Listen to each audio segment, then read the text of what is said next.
So yeah, like something that I've been doing lately, and this is where I would love your thoughts because I underestimated or maybe even overestimated myself. For the longest time, I always kind of thought of myself as a pretty high achieving kind of person, someone who can like, I can do that, I can do that, I can do that.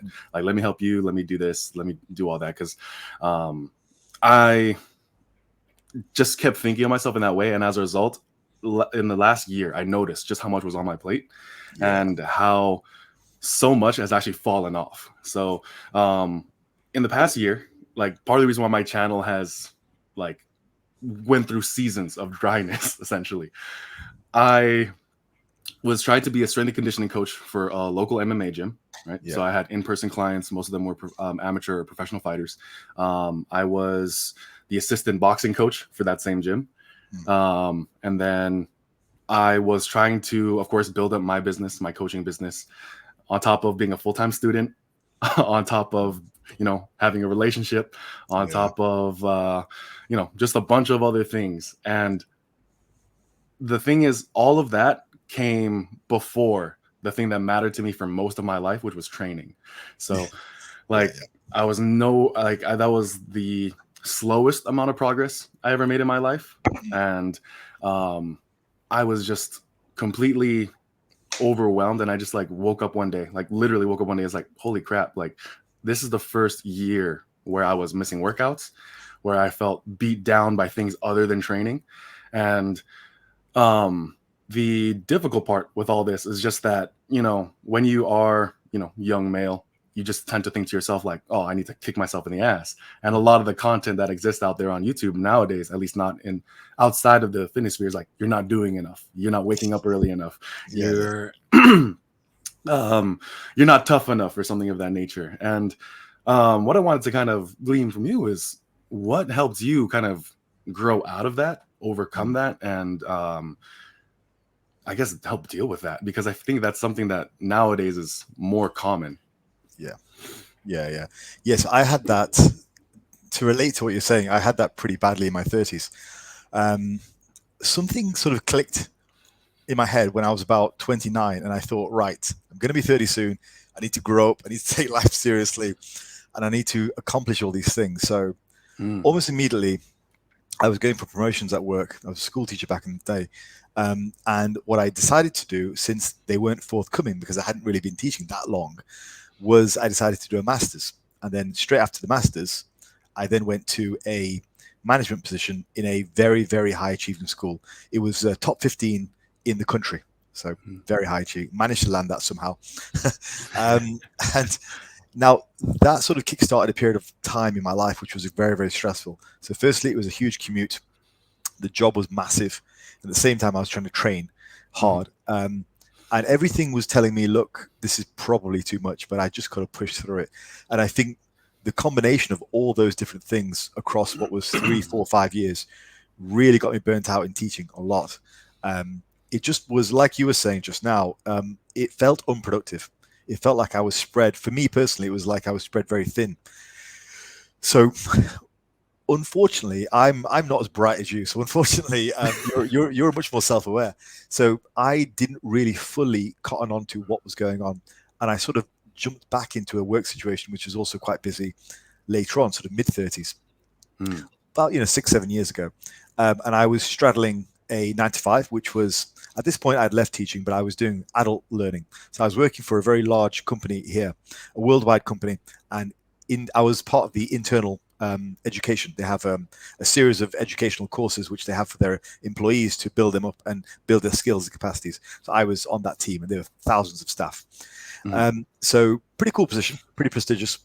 But at the same time, I had fast lifts. So essentially, I was working 9 to 5, and then Saturdays, Sundays, and evenings, I was working on fast lifts. I Mhm. mean, I even remember like answering a text message while I was sat on the toilet for a break for work.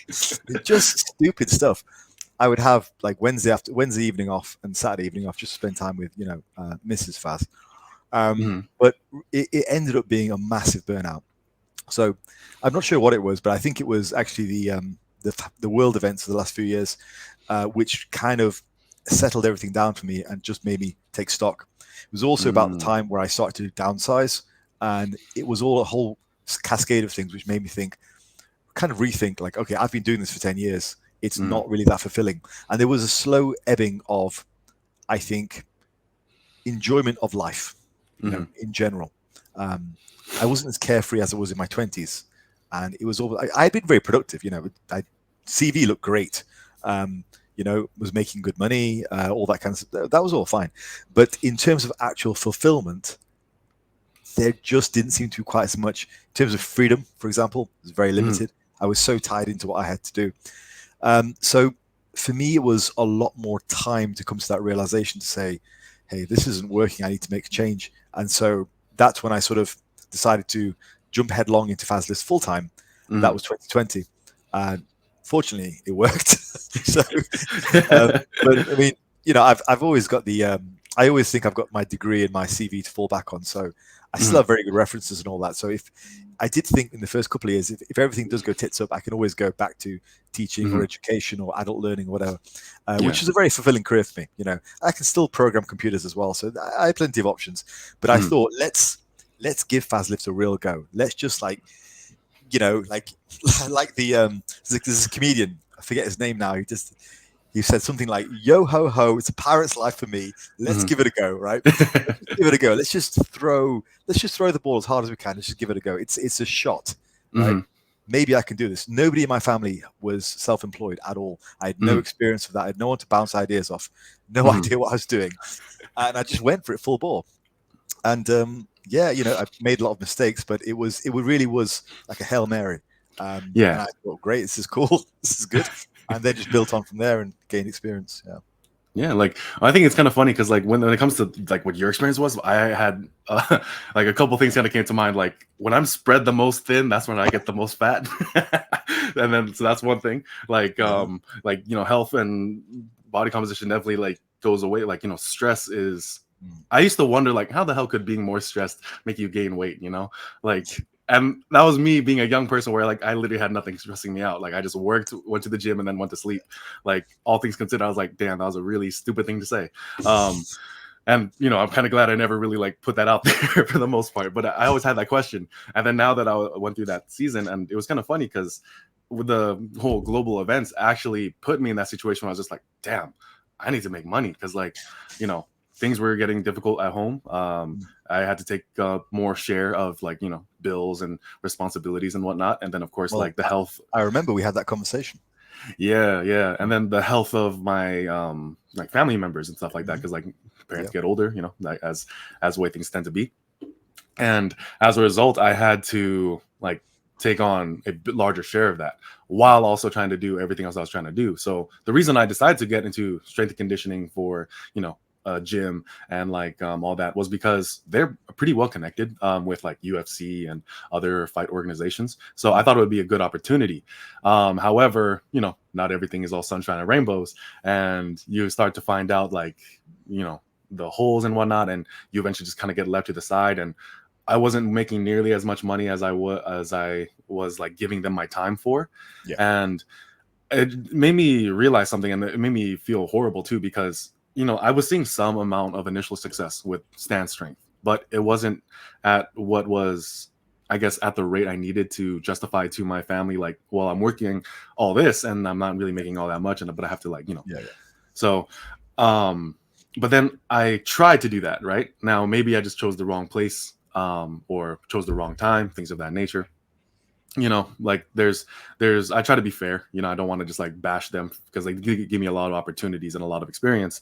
But I was noticing that I tried working for them, a place that under all normal circumstances, regular paycheck and things of that nature. And Mm. even that was starting to find like a rocky road for what I was trying to do for them and for the amount of effort I was putting into building up their services and everything of that nature. Like, for context, in a single month, I went from turning their weight room into a gym service that generated $2,000 in the first month. Like that was, so I was like, that's pretty good. 0 to 2,000 is pretty good. Mm. But then, despite that, I they stopped kind of like supporting that aspect of things, nowhere near as many like calls, meetings, and where I was like, this is what I need, and then just fall on deaf ears. Things start to go downhill because I had no support. I'm like, I can't spend my own money trying to keep this up, because I honestly did that. I actually used a lot of my own money to help get that up, because my name was attached to it. So I was like, if my name's attached to this thing, I wanted to do well.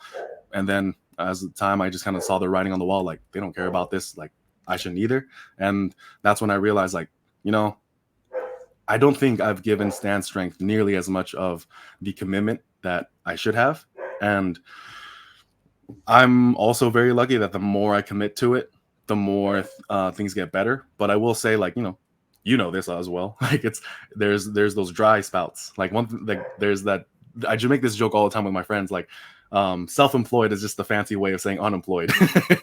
like you'll go through the entire month like making not much, and then all of a sudden at the very end, like, something just saves it and like saves the month. At least that's my experience has been. And one thing though that I like keep telling myself though is like, don't let that fool me into thinking that I can get security from other people, like just because they have more resources than me. Like, just by virtue of them having more, it doesn't mean that they have more to give. If anything, that just means they have more they want to keep. Yeah. You said a lot there. Yeah. Just to touch on the last part about being self-employed. My perspective on being self-employed is it's a business endeavor wrapped up in what is actually a self-improvement test. If you have problems in your personal life, problems in your personality, problems in the way you deal with others, problems with your views of the world, being self-employed will punish you. It's very much a reflection of your own mindset and your own life. That's what it really is. You'll often find coaches who are internally in quite a lot of turmoil. It's expressed in their business. It's expressed in the way they handle clients, in the way they handle social media, in the way that they react to things, being very reactive. You can tell a lot about a coach's persona on social media, about what they're probably going through in their personal life. So if you get your house in order, proverbially, so to speak, it will reflect greatly in your business. And I think that's something which I've always thought about owning a business myself. It's the periods of time where I'm having the most success and I'm the most relaxed and I'm the most vibing with my work is typically when I'm in a good place, because then I have myself organized and, I have my training, my diet, my mental health is all good, and I'm able to be productive in the business. If you just have a mess of a social life and a personal life, as much as you can try and give a good impression on social media, and God knows many people do, it will show up in gaps in your business. So yeah, well, that's kind of my perspective on the last thing you said. But just firstly, get your thoughts on that, and I'll go back to something else. Yeah. No, I 100% agree with that, because like when my business was definitely not doing its best, I don't really blame like things external to myself, honestly. Like, I was like very aware, like I'm like, that was the catalyst for me thinking that I was spread too thin. It was just like, damn, I have to teach a boxing class in an hour. I have to do this. I have like X amount of clients. And I was like, I had like, the split wasn't the best, quite honestly, because I was building up the program and whatnot. And as a result, I was like, I have no time to talk to my clients. So sometimes I would, when I was making videos, if I even made one, I wouldn't even like advertise my coaching services, because I was like, I can't even take on another person. And so when it comes to all of that, like as far as like the, not having your house in order, like we work from home. So like it really does make it that if this is not like set up in the right way, then it just really does like punish us. Like we don't, like our name gets a bit tarnished a little bit because the amount of work and the amount of dedication to our work does diminish as a result of not being in the right space. So being self-employed, being a business owner and whatnot, like it's even more than a full-time job, because you can't just clock in, clock out. It really is significantly more than that. There is not a single moment that you can waste not trying to make better your systems. Yeah. I mean, the phrase is misery loves company. right? You've Mm. heard of that. Mm. And I would found back when I was teaching, if I went into the classroom with in a bad mood, let's say I was hungover, right? Happens, when I was younger, and I go in and I'm not really Faz, I'm not myself. Mhm. The students, they won't try to poke holes in you, but they will just vibe off the vibe that you're giving out, and Mhm. it just spirals downwards. It's Mhm. not good. And it's just in as a school teacher, that's essentially your thing. You stand in front and you educate. But as a coach, there's so much more, and so it all gets dragged down. I think it all just goes into this bottomless spiral. So yeah, it does start with you as a person. But what I was going to say before was the other thing that I've always admired about you is your ability to take on board feedback and be reflective. And I think if there's anything that's going to drag you up from whatever sort of pit that you're in, is anything which is going to lead to self-improvement over the course of years, it's having that mindset which is wanting to learn more. There's a phrase for it as an open mindset versus closed mindset, something like that. I forget what it is. Yeah, yeah. Yeah, is that what it is? Yeah. I think so. Yeah. Yeah. So I think if you are willing to learn and if you're willing to take on board advice and evaluate yourself, I think it's huge. I mean, me personally, I think it's one of the most difficult things to do which is to be self-evaluative and truly self-evaluative, truly objective about your own behaviors and your own business, because all we have is subjectivity. Like the voice in our heads is the same voice we had when we were 3 years old, which told us to grab that ice cream. It's the same voice. It's just Yeah. matured with us. Mhm. So there is no way really to be completely objective when thinking about yourself. I'm just speaking for myself, I think it's a tremendously difficult task. So what I do is regularly throughout my life, I've asked people for feedback. So Mm. just recently, I asked one of our community, I'm not going to tell you who it was because I don't want everyone to message him for help, but I messaged him and I asked him, look, I said, can you help me with my channel and a few bits and bobs? And credit to him, he took it really seriously. He gave me a bunch of really good points, and I took them on board with an open heart. And Mhm. he gave with an open heart, just like I would expect him to. Now, in the same way, I do that with my clients. I ask them for feedback regularly. I have a suggestion box in my coaching group. I also regularly open up feedback for my clients about 3 times a year. Mhm. I even did it for YouTube once, and I got some great comments. And I often find if you are willing to ask people for help with an open heart, without any judgment, let them say what they want to say. They're not outwardly mean. They're not out to troll you or anything. They will Mhm. genuinely respect the fact you are coming at them with open arms, and they will give you some good feedback. So, Mhm. and when I was a school teacher, I had student feedback as well. Mhm. Just they could leave a post-it note. They could even leave it anonymously if they didn't want to, because obviously they were young kids. So I've always been a big believer in feedback, and I think going back to what I was saying about you, one thing I admire about yourself is you have that ability to take on board feedback. You're evaluative, you're reflective, and with that, it's a great life skill. It'll mean you'll always improve. Um, Yeah, thank you, sir. I remember I forgot where exactly I heard it from, but I think it was like just some random NCO trying to be wise, but he ended up actually dropping some good wisdom. And he said like the measure of a man is how much truth he can handle. Um, right. Mm. and when I heard that, I was just like, my initial reaction is like, because I didn't like that guy. I was like, screw you. But then like, like I don't want to hear that from you. But then like as I kind of thought about it, I was like, this man like dropped some truth, and then Yeah. like kind of thought about it from there. And with the whole learning aspect, this is something that I find, I guess, because learning is not something I feel like is very, I don't know, like it's not the meta it's not the most conducive thing when you're trying to be a social media influencer, which I'm not trying Ah, to do. I see. Yeah. Because Yeah. like the people who like get the hundreds of thousands, the millions of views, they never do it from an approach of learning. Like they're always trying to be like, I'm an authority, either by way of education or like some other thing, like the roids they take. Like there's different ways that people like to claim authority, Yep. and they have to present themselves as such. Whereas what I value is like, and I made a video, I think it was yesterday, where I say the value of a cup is when it's empty. Like Yeah. I if saw that. you want to learn, like there's like a Taoist, I don't know, story, Zen koan or whatever I think the word is. I'm very far removed from Eastern philosophy, but if I already come to you with a full cup and then I ask you to teach me something, I have no room to receive it. Like there's no way for me to actually like appreciate what you're trying to tell me or anything of that nature. And I think a lot of people like they try to hold on so tightly to what's in their cup. And for like I called it pride. Like and to me pride there's two aspects of it or two different ways it kind of manifests itself. Like, you know, the one that's good is like you're confident, you're secure in yourself, you're or something of that nature, right?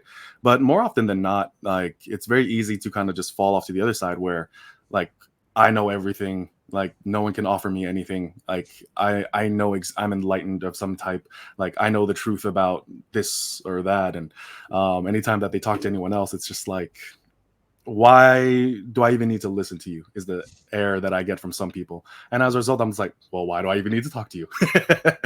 So when it comes to like that humility and whatnot, what was that something, or is that something that you think people can develop? Like I want to get your thoughts on that. Yeah, well, I just thought of a name for the podcast. It could be two strength coaches of one cup. So, I like it. so right. But yeah, no, seriously. Yeah, interesting thoughts. Um, right. So, firstly, with regards to sort of being open-minded, I think there's a couple of things I want to touch on. Firstly, I think if you have that mindset where it's like I'm the guy, I know everything, and you don't, I think there are you being the audience. I think there are two consequences of that. The first consequence is your audience stops learning because they're not pushed to self-explore. There's a guy who does this really well is natural hypertrophy. Now he will often say, "Look, I want you to think about this. I want you to apply it to yourself," and he'll encourage people to think. It's those little things which really help. He could be a good teacher, but it's a case of trying to facilitate people's and your audience's knowledge. So that's the first consequence, which is it is what it is. Obviously, there is personal responsibility. The second consequence is a lot more serious, and it's more serious for us, like you and me. If you decide that you are the man and you cannot be wrong, you're never going. That means you are effectively putting a stop on your development as a coach, which is mind-blowing if you think about it. It's like, whoa, I thought I was doing great. I thought I was learning. I thought I was getting better. But no, if you refuse to allow proper engagement with your audience, a critique of your ideas by either your audience or other coaches, then effectively what you're saying is, I'm done. Pause 2023. I am not going to develop for the next 10 years. And that is, I think there are coaches out there who do that because they have this authoritarian vibe, but they don't realize it has very, very serious consequences for their own development. And as a result, I think over the long term, their coaching businesses will suffer. Their social media will suffer. And as a result, they're basically playing themselves. So I think there's that. I do have another point about the audience, but I'll let you sort of comment on that. We'll kind of roll back to it. Yeah. So a point that I do want to talk about like in the future is like something that helped me fall back in love with training, but we can get that to a later time. But the thing that helped me with that was actually martial arts, and something that you know, when I was more involved in like traditional martial arts, so like I have a kung fu background, you know, meaning I can't fight. But something that my master at the time said is like, you know, traditional martial arts, they'll try to tell you exactly what you're supposed to do because that's how their teacher tells you to do it. But the thing is, like, that's what a good traditional instructor should do, or a traditional master should do. However, like, if you want to be an effective coach, you have to tell your students to look for what they sought. They sought like mastery of themselves. They sought mastery of like their techniques, the proper execution of their techniques and whatnot. It wasn't so much of tradition as much as it was like trying to find what actually worked. And Chinese martial arts, for a variety of reasons, has diverged completely on that, and it focuses solely on the first part, which is I'm going to do exactly what my master tells me. Okay. And then more modern martial arts are like, no, like I'm going to look for what they were looking for, which was how can I be a better martial artist? How can I be a better fighter? And that can't be done by sticking solely to tradition. So one thing that kind of helped like quiet my mind was not meditation or anything of that nature. It was actually like martial arts, because it just brought me back to that like thinking of things, I guess. Yeah, awesome, very interesting. Yeah. So are you still practicing martial arts? Are you still Yep. or you are? Okay, great. And when it comes to the practice, do you? I just want to clarify what you meant by the martial arts. So, is it the because there's a whole range of things. Yeah. Is it the actual fighting, the practicing? Is it the books, the scriptures, the learning, the discussion? What part of that is that? I'm just trying to kind of relate it to what I'm going to say. Yeah. So, in at least like what I do, I would say it's like 80-20, but the 20% is the reading and the tradition. The 20% is definitely more of the like, the drilling, the sparring, like things of that nature. The way I tend to do it is like I put myself in the situation first, look at what people have wrote about like that thing, and then I try to blend the two or mesh the two, like try to Yeah, yeah, reconcile them. Yeah. gotcha. Yeah, no, that makes sense. I mean, what I was going to talk about was similar to that in the sense that what you're trying to do is you're trying to take what you've been taught and apply it to yourself and like get new insights into it, which is great because that's ideally the way you should do things. And it sort of brought me back to this to business, being a coach, being whatever, and this relationship you have with your audience, and this idea of having parasocial relationships with your audience, which is a two-way street, I think, because to be an authority, to have this sort of authoritarian vibe, you will inevitably pick up people who want to hear that. Mhm. So your audience ends up being a bunch of very lost old and young men who Mhm. are looking for that authority figure. Now, in contrast, what you're doing is you're taking what you've learned and applying it to yourself and trying to find new insights, which is, I think, a much more healthy, more productive way of doing things. It would be like an audience who is learning from an influencer or a coach, but is looking at applying that themselves and putting their own spin on things and Mhm. seeing how it applies to them. So that was the kind of connection I was making. So to go back to that point, I think that's another area where people will really limit themselves, and it's something I try and avoid. You try and avoid this thinking that I'm going to be the be all and end all. And I very much engage in comments. I talk back and forth, and I'm quite happy for people to have different opinions because I want to promote those types of people who come to my channel. I wouldn't really feel right if I was this authority figure and I didn't allow agreements, because then naturally my audience will be very limited. It will be limited to people who just want that authority father figure type of thing. Mhm. And firstly, that's not me. Yeah. Secondly, I don't think it's healthy. Mhm.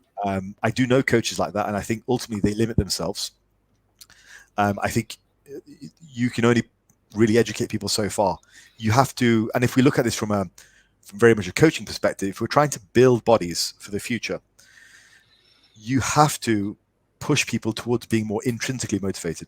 Mhm. So if you have a coach who is this authority figure, what they're basically relying on is their good clients need to be I think their good clients need to be extrinsically motivated.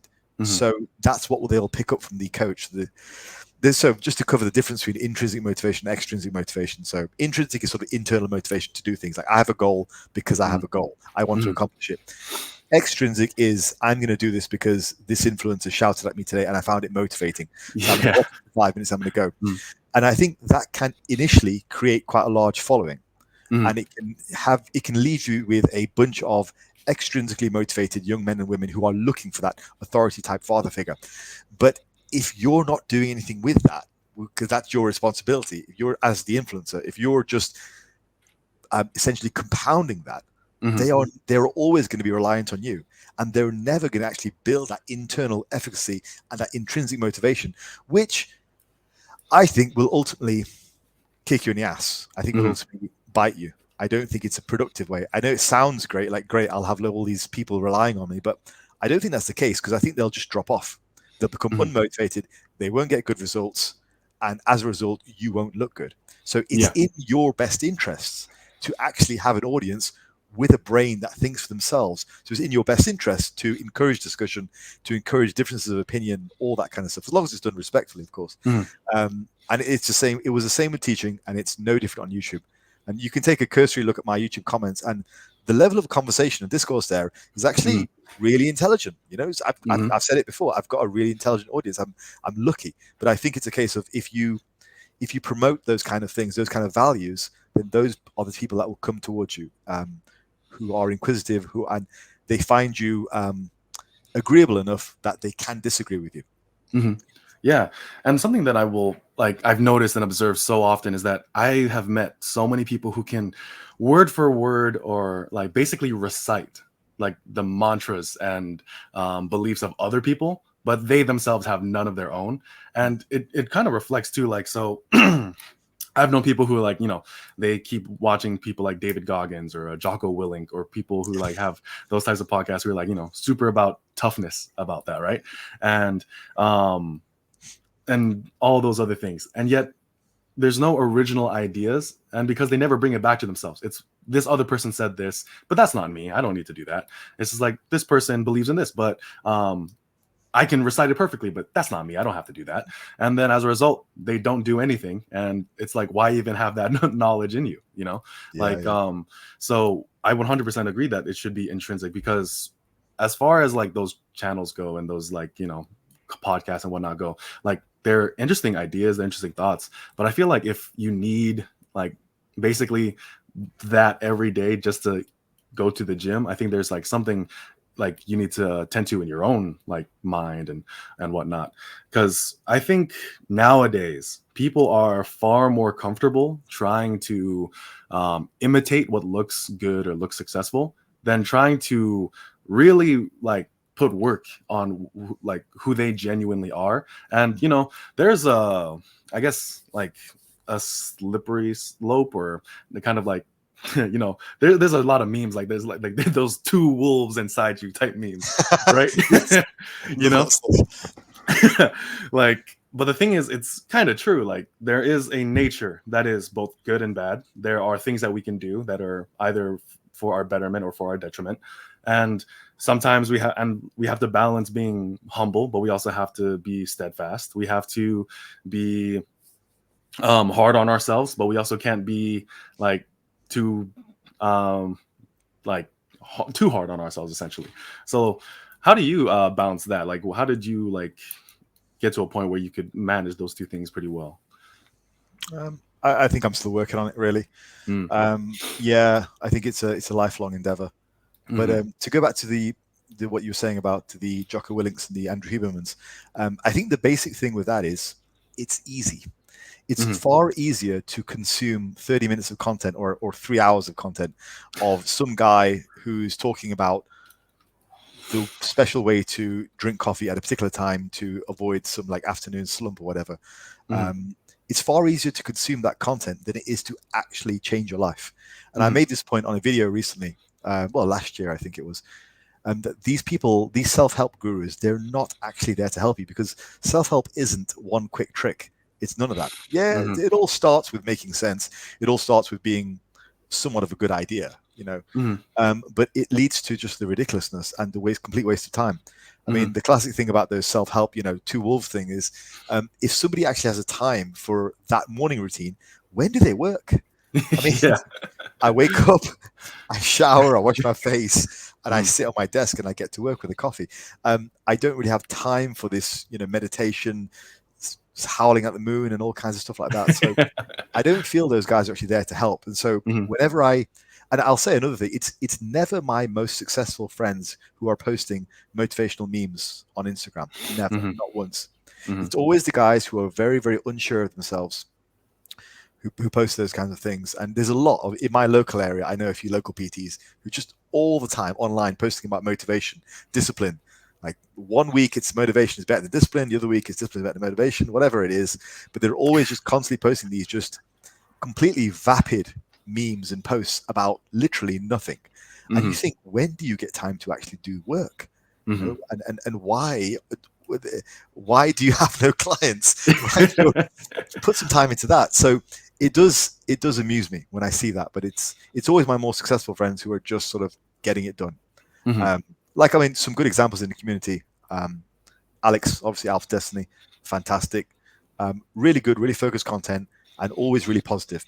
has this persona which is his real life, and it's just wonderful. It's great. Jeffrey, always busy, always productive, always doing things. I imagine very successful. Same with Paris as well. These are guys who are all top guys in our community who just don't have time for the bitching, the drama, all the BS. It very much shows, and I think then you attract a similar level of audience. So you attract an audience which is productive, which is driven, which actually wants to accomplish things, which isn't just there for entertainment. I think if all you're doing, I mean, I post a few funny memes every now and again, but if all you're doing is posting controversial views and memes, then it tells me quite a lot about the level of productivity. Because then people are consuming your content for entertainment, just like they are with your Willinks and your Hubermans. They're not actually looking to change their lives. So you're doing a disservice to them. And as I explained earlier, in the end, that will slow you down. It'll bite you in the ass.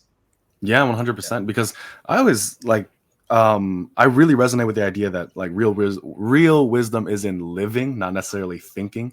Like, you know, you can like like that's why like there's this idea that philosophy is like basically its own poison, essentially, Right. and like it thinks that it's and then it will then prop itself up as the medicine also. Because the thing is, like, I am heavily involved in, I guess, 3 things that just attract the most egotistical of minds possible, like powerlifting and bodybuilding. Like there's a certain amount of egotisticalness that like attracts, like, right?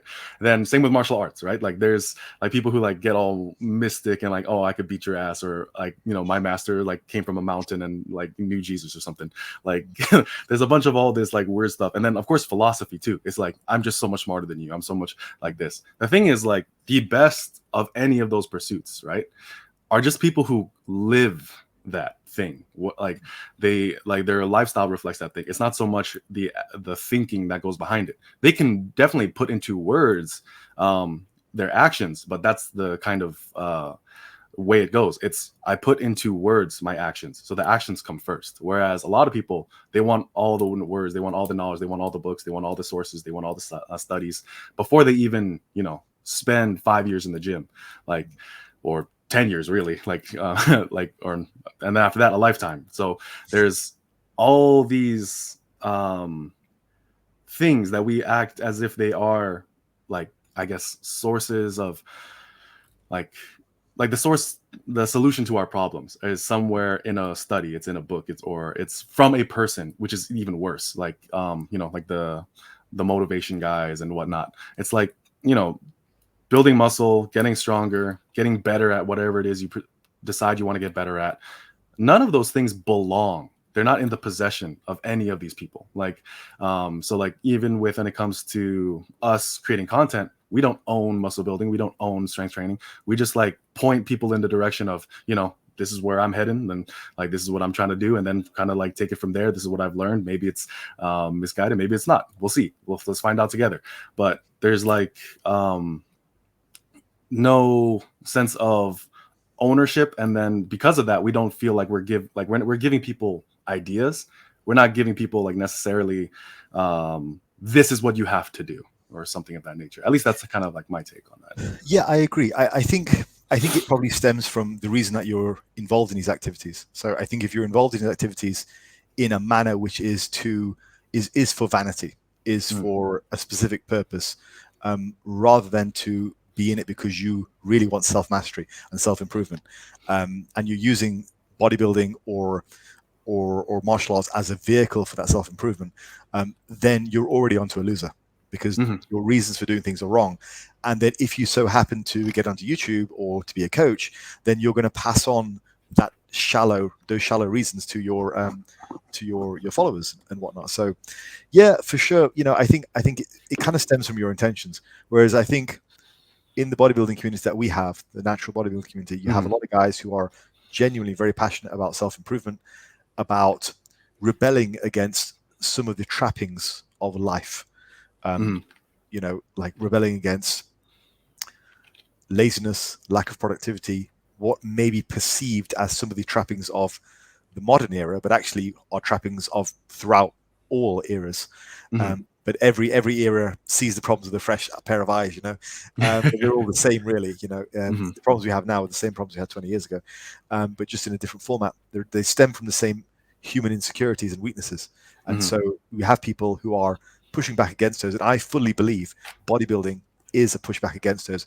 I Mhm. would say I wouldn't view bodybuilding as narcissistic or selfish. I would view it more as a vehicle for self-improvement. And I Mhm. think it's okay to be a little bit selfish, because I mean, just look at your life, Carell. You don't have time to be selfish. It's Mhm. good for you to be a bit selfish. It's good for you to make sure you get your meals in, for you to train on time, for you to go to bed Mhm. on time. Mhm. So we all need a bit of that. The only person who's going to tell you to go to bed on time and eat all your meals is your mum, right? So bodybuilding does that for us. Bodybuilding Yeah. does that. And for that reason, it means that we can be stronger, more capable men, and we are better for it. And in the same way, our mental pursuits allow us to be stronger and more capable men, to allow us to take that to the community, be better for them, be better for people around us, and be strong role models that people can look up to, which I think is very important. So I think self mastery is dead important. I think self improvement is very important, Mhm. but it has to be done for the right reasons. It shouldn't be Mhm. done for these narcissistic reasons. And I think we can't automatically say, well, one thing is like martial art. This is where I'll push back on you a little bit. I don't think we can say martial arts or bodybuilding or powerlifting is narcissistic if you're doing it for the right reasons. And Yeah. from what I see of you, I think you're doing it for all the right reasons. So. Yeah. Thank you. So, one thing that I really like about this, self improvement and self mastery and things of that nature. One thing that I think will come up in anyone's pursuit of this thing is the fact that you will fail. People fail all the time, and sometimes people will fail for there's a lot of different reasons for failure, right? Like there and things of that nature, right? But one thing that I wanted to get your thoughts on is I kind of started thinking to myself that sometimes the sense or the feeling of failing in life is more to do with having the wrong set of goals than it is actually not doing what you're supposed to do in a sense, because things are an iterative process. You can make marginal improvements, and Yeah. just because you've not hit the goal yet, that space in between as you make those marginal improvements, that space is not failure. So for me, failure is much more setting a goal that is actually below your capacity and reaching it. Because if you constantly say like, all right, this I'm gonna be realistic with my goals and I'm gonna hit right here, then you hit that. All right, cool. Let me hit. And it just spirals downward. And I think a really important goal, a good one that's really valuable to a person, should be slightly above where they're at. And it should actually call upon them to make changes. You have to leave some things behind. Not everything, obviously. You don't want to just throw your entire life out, move to Canada, and just do some weird stuff with maple syrup. But anyway, um, one thing that I think we get caught up in is that we like to think that failure somehow closes doors, or that it is Yeah. somehow something that's going to punish us more than other things. But for me, I really do think that in the pursuit of great things, it is glorious even to fail. And Yeah. what is your experience with that? And I guess your thoughts on that as well. Well, there's a phrase that people use all the time that really pisses me off, and it's I don't fail, I just learn, or something like that. I think that's what people say. I Mm, don't, yeah, and it pisses me off. It's like, no, yeah. you do fail, and it's okay Mhm. to fail. And we Yeah. don't have to cover up our failures. I failed Yeah. loads of times. All the I'm going to fail time. again. Yeah. So, God, it annoys me. It's always Mhm. one of these motivational phrases. It's the same guy who's posting about two wolves and Tom Hardy memes, Peaky Tom Hardy. Blinders. Yeah, yeah, It's always the 40-year-old male who's Mhm. posting about being strong and loyal with wolf pictures and stuff. It's like, Hmm. But it's settle always down, talking Steve. about how people stab him in the back and stuff. Yeah, yeah.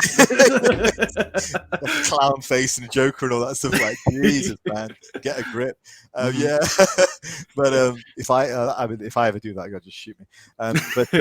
Yeah. So the whole thing about failure, yeah, yeah. I think this is. Here's what I'm going to go back on myself a little bit, because I always defend the younger generation, because I don't want to be one of those guys who says, yeah, everyone's afraid of everyone these days is afraid of failure and all that stuff. Well, Mhm. my generation. But in teaching, I did notice it more and more. as I went through the later stages of my career, I did notice that there was more of a fear of failure with younger students starting earlier and earlier. Now, I don't know where it came from, because obviously a fear of failure is something which has afflicted many people, Mm. but it seems to be something which afflicted people younger and younger and younger as I moved through teaching.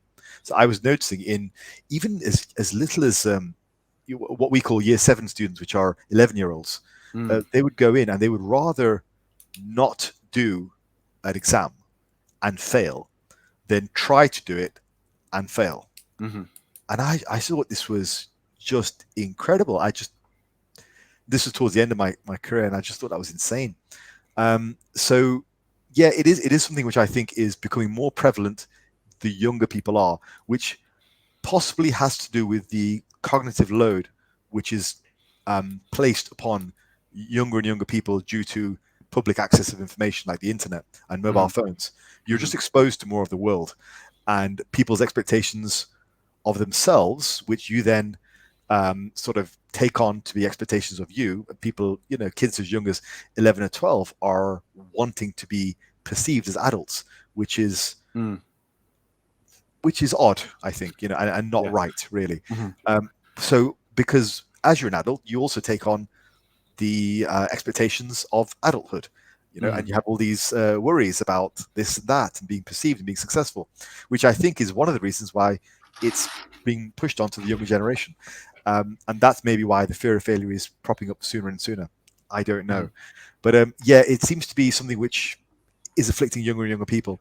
Like when I was 18, I did my first powerlifting competition Mm-hmm. way back in the year 2000. I think I was 18 then, whenever it was. But anyway, I'd been lifting for 9 months, decided to jump into a powerlifting competition. Why not? Mm. There was no fear of failure. It was just, well, I'm probably not going to do well. To be honest with you, I'll be honest, I didn't even think about it. I didn't think about Mm. failing. I will say I was miffed that I came second place. There was only 2 people in the category that I was in. One was this old guy, and I thought, oh man, he beat me. So I was miffed.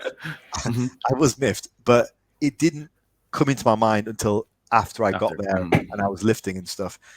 It was just I did it, and I thought, well, I didn't think about it. Whereas now, it seems like people want to compete only when they're ready to compete, as if they feel Mm. like they can win. And I think that's the wrong attitude. I just thought, well, what I meant by being ready was, can I squat to depth? Can I pause the bench? Can I deadlift on command? I didn't really have this fear of failure come into play, and as a result, I think that really empowered me, and it improved my ability to learn and get better. So to take it back to your question about this fear of failure, I mean, I don't think it's valid. I think failure should be accepted, and it shouldn't be something you worry about necessarily, because it's all a journey, it's all a learning experience. I also think it's not something you should hide either. I mean, if you fail, you fail. Yeah, It's one of those definitely. things, isn't it? Yeah, if that's what you're asking, yeah.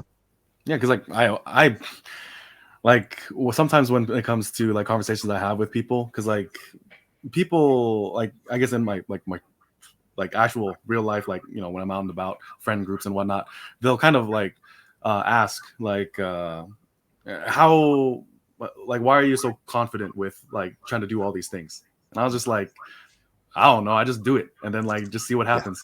And like as simple as that is, it's like I don't give myself the time to worry about the after part because I didn't even do the thing yet. Like so when people ask me like I want to do this but I'm worried about this thing, I just tell them, okay, do that thing first and then tell me like how you feel afterward. But And you see, that's the difference between you and somebody who consumes a lot of this self-improvement content. mhm, They're spending more time consuming than they are doing. and Yeah. then like they just get further and further away from their goals, honestly. Like the thing is I have a long series of failures that I contend with on a daily basis. And I make no illusions about any of them, right? Like, first and foremost, like, I've kind of had a very difficult conversation with myself very recently.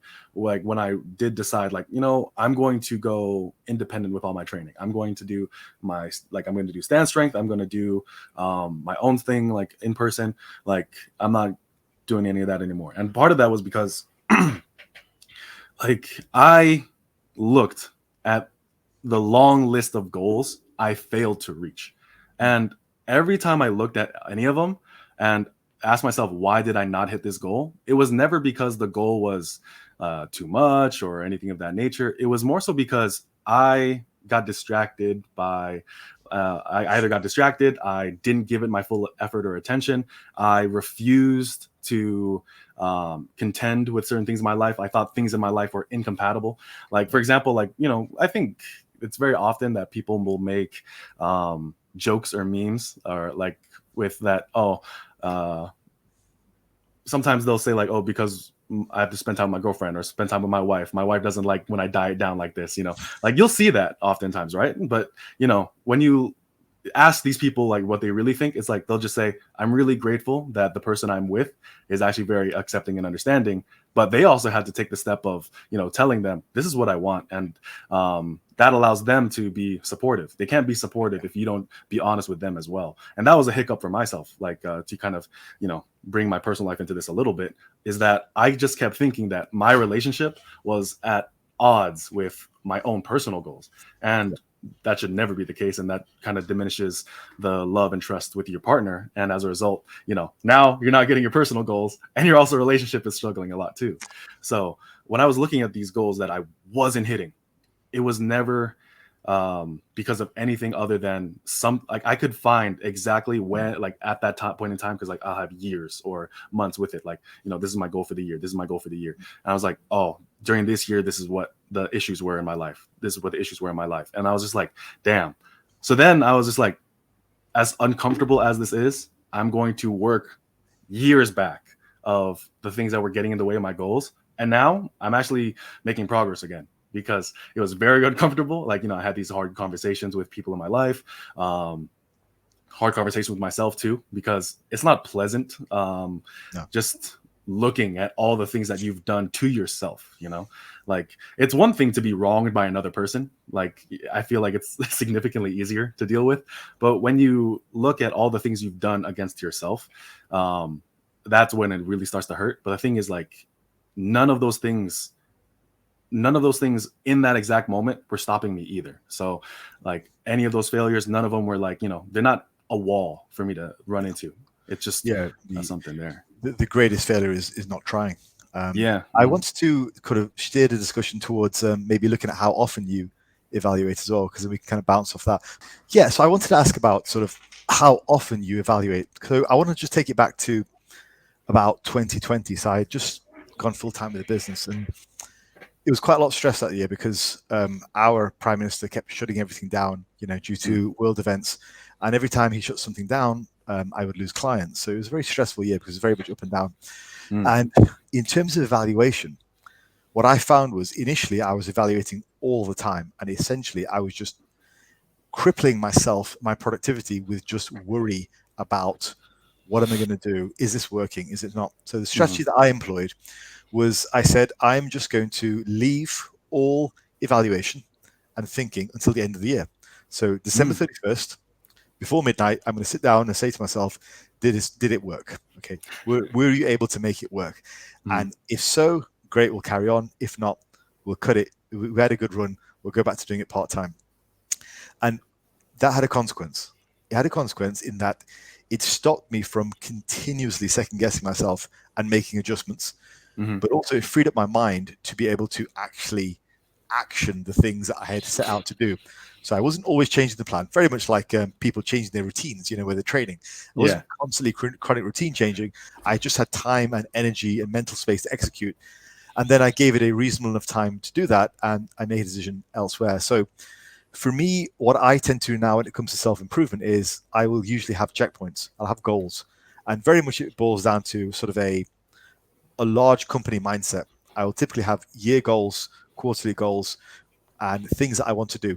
Every month, for example, I sit down and I plan out my diary for all my clients, all the check-ins for the month, the things that I want to accomplish, like books that I'm rewriting, podcasts that I want to create, number of videos that I want to create, shorts that I want to do, write all that stuff down, and then over the course of the month, tick it all off.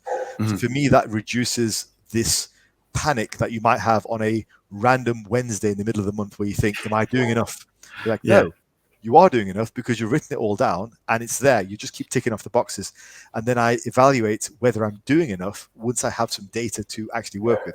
So, in terms of income or or subjective happiness of myself or my clients, all the stuff. So that's kind of how I do the timing, because I think continuously doing it all the time, it sounds great. Like I'm constantly evaluating myself, but I don't think that's realistic. Yeah. And then it kind of goes back to our point of like, if you're constantly reevaluating, you're not spending enough time doing. Yeah. So there does need to be enough time. And like, so for me, I kind of settled for like the shortest time frame is like quarterly. So 3 months, like 3 months of effort, have to be put before I can make an assessment. And then, I'll, whether notebooks or I have like spreadsheets or tracking sheets and other things that I use for certain things. And I'll just realize like, okay, I did really, really well here. And then it fell off immediately. So one of those things was actually running. Like I noticed, like, so I actually noticed this a lot, and I don't want to call anyone out, but I think there has been a lot of strength channels that have decided that they want to do some type of running update. And they said that it's going to come out in like, X months amount of time. And then it passes. And I'm just like, where it at though? Because, I've been guilty of that. Me too. Like one of my next videos is actually going to talk about it. Because, and I think I know why. It's because strength-minded guys, we love progression. Progression is the name of the game. That's how we like try to treat a lot of things. When people get really good at one thing, they try to apply it to other areas of their life. And what I found is that I've had to gradually get, I guess, worse and worse, I guess, is a way to look at it. Or because really I was like, all right, I'm gonna go for slower, and I'm gonna go slower. I'm gonna go like fix all these other things. I was like, and then cool. Once I fixed that, I was like, consistency went through the roof. That's what I was looking for anyways. Like, so sometimes when it comes to these audits and these metrics and whatnot, we have to really isolate what is the most important thing we're trying to establish right now. And I have been a fast runner in the past, like at least for my size, at least I would like to think. And I am constantly having to understand that I'm not that person anymore. My life is different. My situation is different. My goals are different. Everything else in my life is just solely different now. I can't hold myself to that standard anymore, but that doesn't mean I am unable to reach that standard with everything that I am now. I just have to be very mature and patient with the methods that I implement. So I've been focusing on like being incredibly slow and like just like incredibly consistent. And then now that consistency is like starting to be in place, I'm letting the ease of the running kind of like happen, and then kind of going from there. So what do you get out of the running? What is the goal behind the running? Because it can't just be like to run. Like, what is the goal? What's the why? So it probably isn't just to run, but the thing is, like, that is the first thing that comes to mind, because quite honestly, I do not enjoy being on an elliptical. I do not enjoy being on a bike of any kind. Yeah. I don't enjoy any type of cardio machine. Like, I just simply don't. So there's a game we can play, right? Mm-hmm. It's called the 5 Whys. I think you'll like this. Have you heard of it? I think I watched one of your videos on it. Oh yeah. Talking about this. So 5 Whys. Essentially, the idea behind pretty much everything you do should be able to return to I'm happier within 5 Whys. The less Whys it takes to get to I'm happy, the better the decision is. The more Whys it takes, the more roads you have to turn to get past to the it makes me happy, the worse. In fact, if you have to go above 5 Whys, odds are you need to rethink, because your immediate happiness is probably being impacted.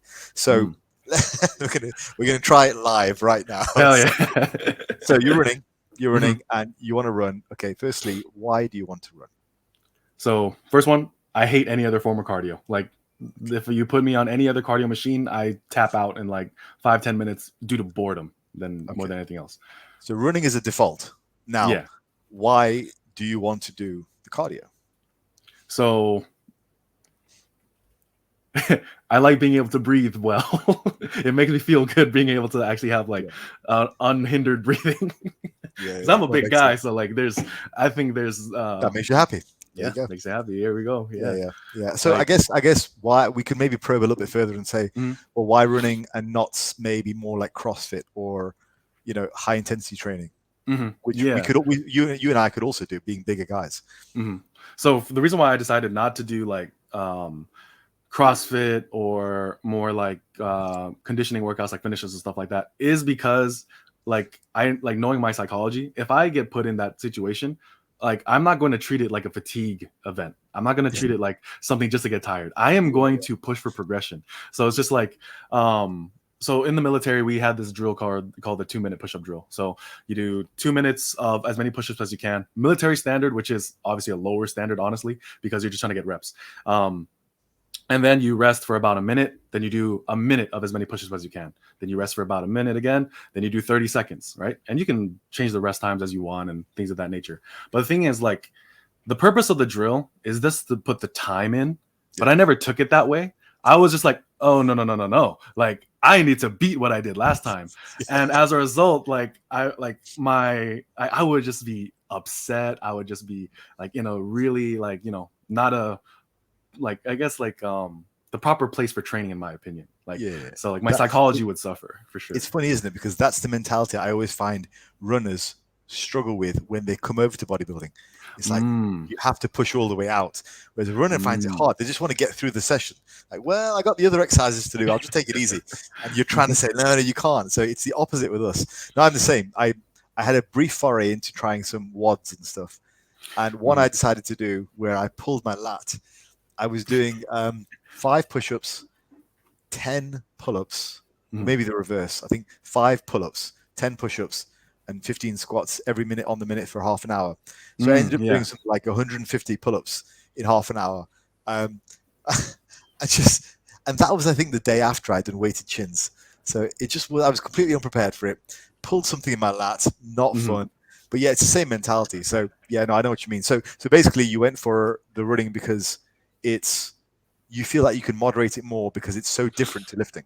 Oh, 100%. Yeah. Like I can remove myself from that aspect where it's just like, it's about like getting it done essentially, rather than like trying to beat records all the time.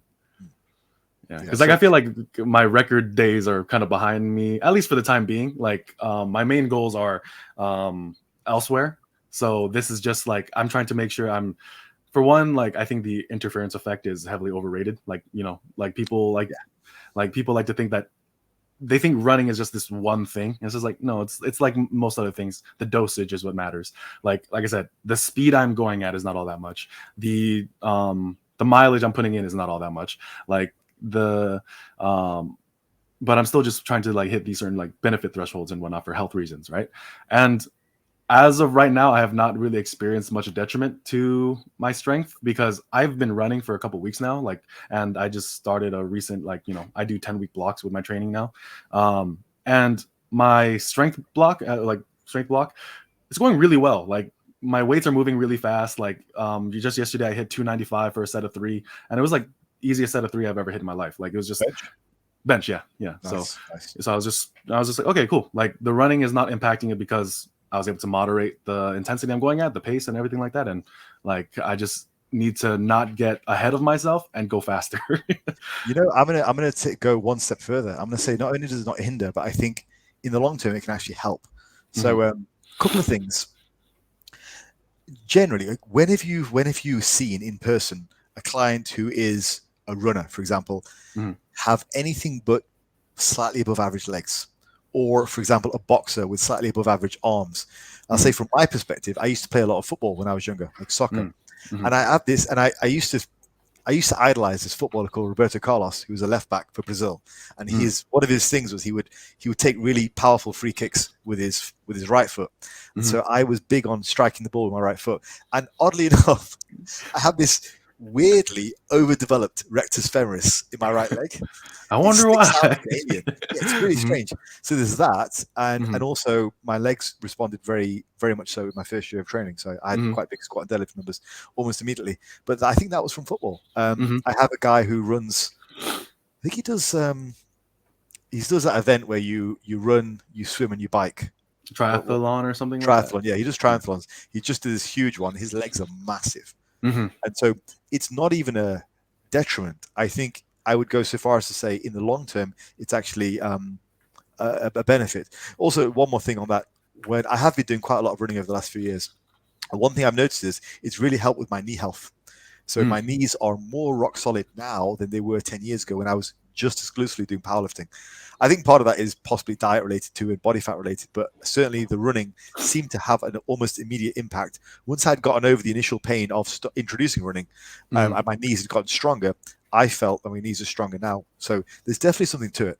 Yo, 100%. And like, the thing is, like, I have to eat my humble pie on this. Like, you know, those memes where like someone has like they're slowly putting on clown makeup as they get like as the meme goes on. Yeah. So, all right. So when it comes like, so I was in the military, right? And I was in a combat support hospital unit. So basically, it's a bunch of medics who think that they're just as important as infantry.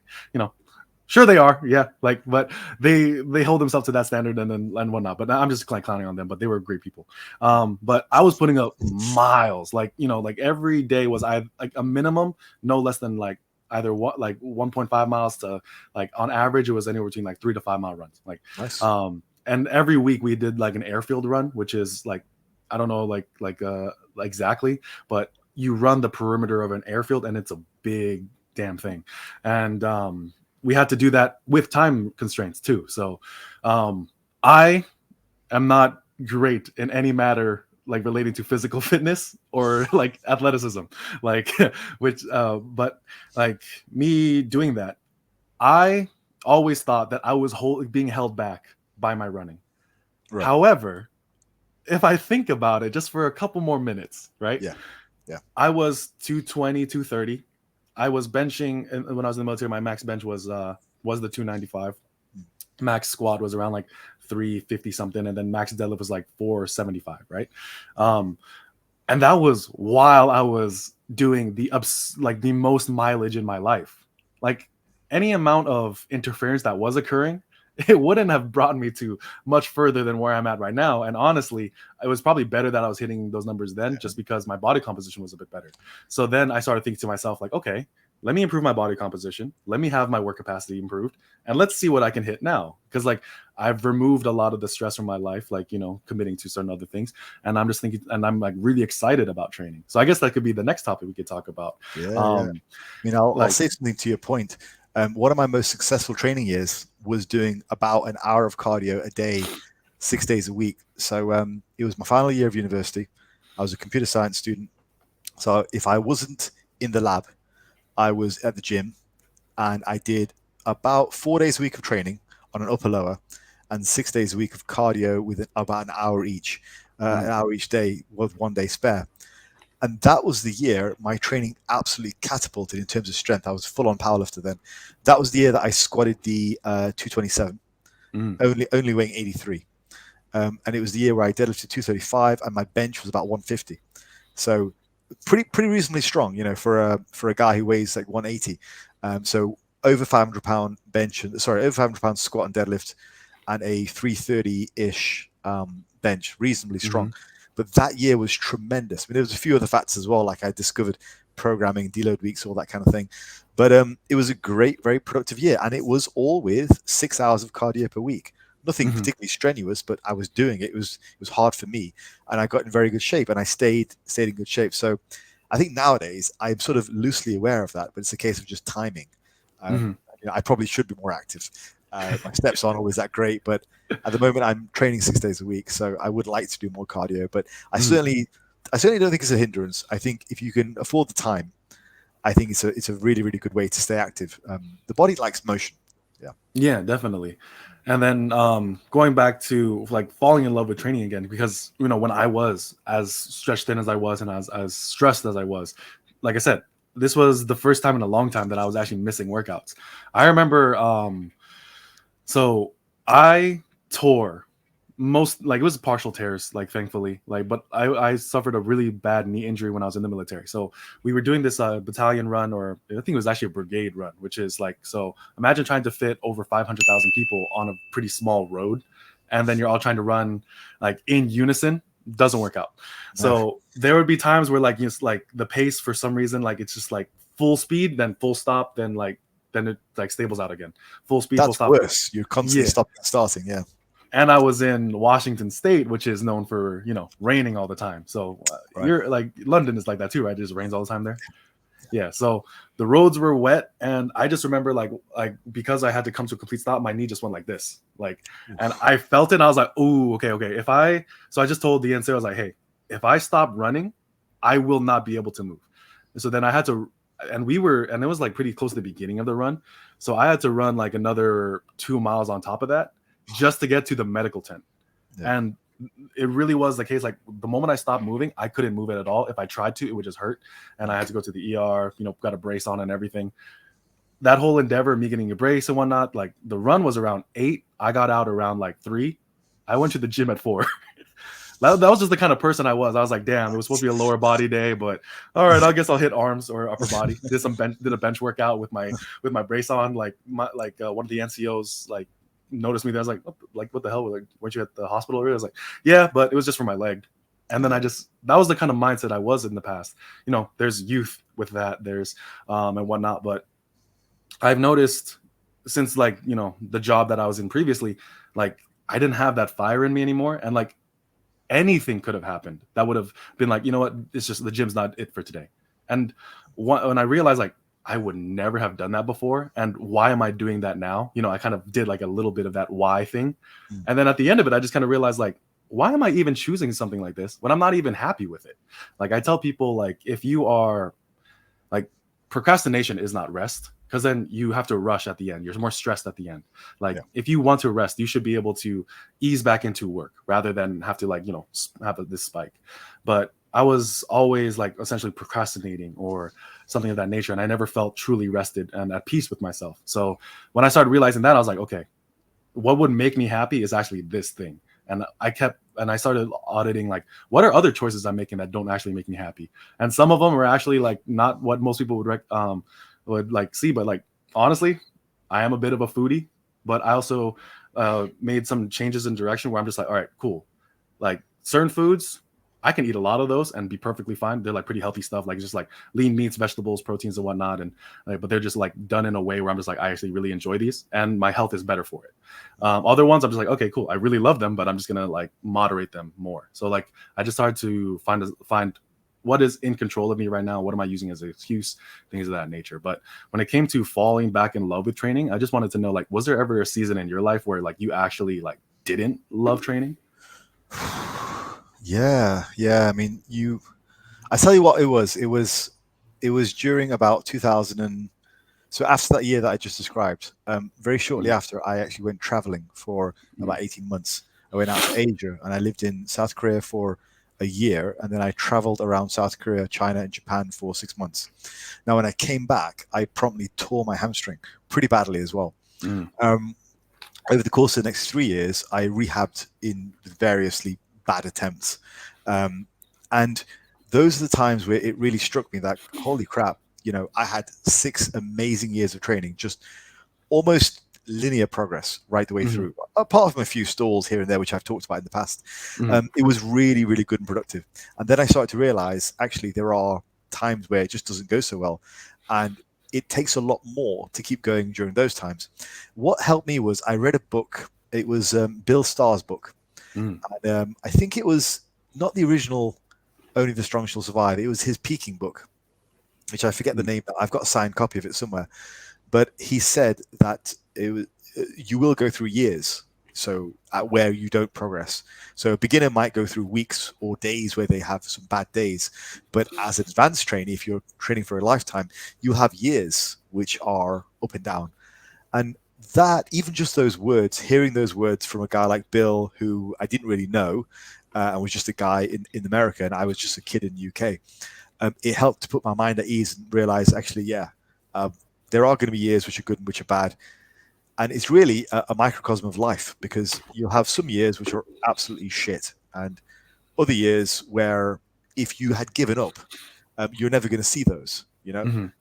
Which I think is an incredible thing about life. And it always points to the fact that we should continue to try and, be present and continue to move through life successfully, positively, because there's always something good to look forward to. Mm-hmm. A classic example of this is my mother. So we lost my father when I was a kid. I was only 15 years old. So at age, I don't know, 40, she must have been. She basically lost the love of her life. Mm. and she has never remarried. Um, and it must have been a horrendous time for her. You know, we were just kids. We didn't know what to say to her. All we had was just a mother who was in bits. But in surviving and in thriving, she's seen the birth of her grandkids. She's had all these wonderful, amazing experiences. Like my elder brother's just had a new baby. He's 10 months old now. She looks after him. She has all this joy in her life, which is fantastic. And it's a very real way. It's the same with life. It's the same with training, because training is so often a microcosm of life that you are going to have the shit times, and sometimes the shit times are going to be horrendous. You know, like there are, the longer you live, the more you'll go through those horrendous times. But it's really important to persevere and to stay strong and not to succumb to weaker ills and wants, so that when you maintain your character and who you actually are and don't give in, and you continue to struggle, because in the knowledge that things do get better, because they do. There are some fantastic experiences awaiting for all of us. So yeah, that was always something which was impressed to me very early on, and it means more to me the older I get, I think. So yeah, like 2020 for me was very difficult. Aside from starting the business and going full time, there was something that happened to me at the beginning of 2020 which was horrific. It was not something that I didn't. It was not good. So essentially, that was something which was very difficult. What kept me going was my business, my clients, my way of life, my training, my diet, all that kind of stuff. And holding on to all those things meant that I could see the successes that I now have, all the people that I've met, like you, and all these nice people in our community, and all the people that I coach and stuff. So there are always ups and downs. I think it's a case of persevering with a positive attitude in the knowledge, not just hope, but the knowledge that things do get better. Yeah, definitely. Something like this gets thrown around in like a lot of different sport endeavors, and it's one of the few like cliches that I actually really like and appreciate. Like, as we've kind of like mentioned like a while back, like there are some like phrases that I just think are like so dumb, but they just get tossed around so much. But one I really do like is that like no one is defeated without their own consent. Like, real failure is when you stop trying. And one way I really like looking at it, like I'm a huge fan of like ancient history and whatnot, but there's this quote: "The victor is not victorious if the vanquished does not consider himself so." And that was in regards to the Punic Wars. So the Romans, like, they just were losing like most of the battles. They actually had some more heavy costs, but they just kept throwing more and more into the war effort. And the Punics, like, they're just like, "Oh, we won, we're good. Like, we don't need to worry about them anymore." But the Romans just kept trying and trying and trying and trying, and eventually Carthage had to surrender, and then Hannibal came. But we can talk about that another time. That sounds like Britain trying to justify Brexit. We're doing great. I swear to God. Inside Right. crying, you know. What do we do? What a mistake. But anyway, back to fitness. So when it comes to like fitness in general, also like seeing how we're a community, I love that the community is actually a thing. Like, we couldn't like talk with each other like about random stuff too, like whether in DMs, private conversations. And the community is not just the people who make content. It's also like everyone who decides to watch it as well. Like, anyone can message me, anyone can message you, and like because I remember the previous like iteration of like the YouTube fitness sphere, like, you send them a message, you're not getting a reply back. Like, yes. But now it's like now it's just like, it just seems normal. Like, and I really do appreciate that. And one thing that I think is cool too is that we're also not yes men with each other. We do disagree. We have points of contention, and I like the disagreements. and then it's the Brit in me who says it's all just banter. You could like mercilessly shred somebody to pieces. And it's like, just banter, mate. That's all it is. Yeah, just banter. And then like offer them a drink after or something. Yeah. But one thing that I appreciate about it though is that most people, like, I think the general impression is that disagreement would create factions, which would create like more like stagnant systems essentially. But one thing I think is really cool is that like we've talked about how like the overall fitness IQ, or like the overall like IQ of the people who watch YouTube fitness has been rising. And I think that is Huge. the most true, given how we handle disagreements. People are not as dogmatic as they were when disagreements do occur. Yeah. They are like significantly better with, like, even challenging my views and whatnot. I really think it's a great Yeah, thing. I'd say by and large we are. There are still Mhm. certain segments of the community who Right. are Yeah. very pig-headed, but by and large we are. I think it goes back to what we were saying about being open-minded and not wanting to limit your own development. I think if you have the type of mindset that you have, and I think I have, you are willing to learn, because ultimately it's almost a selfish thing. You want to improve yourself. You don't want to be Mhm. wrong. You want to grow. I mean, there are things that I've changed my mind on over the last sort of 5 years. I'd say one of them being this whole idea of bodybuilding food and eating. I think I'm far more flexible. Like my entire bodybuilding prep was done as an entire as a bog standard bodybuilder, very very disciplined, strict. You know, rice, broccoli, Mhm. potatoes, all that kind of stuff, chicken. The Mhm. entire prep was done like that. I'm far more flexible in my recommendations. I've done a lot more fasting over the years. Ironically, I started fasting back in 2010, but my competition prep was done in a very strict bodybuilding way.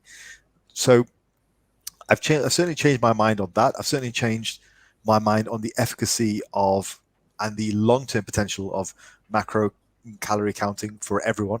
I think um, there are sort of three main broad categories of dieting. You have either calories and macros, you have a habit-based approach, Mhm. which would include things like keto and vegan and stuff like that.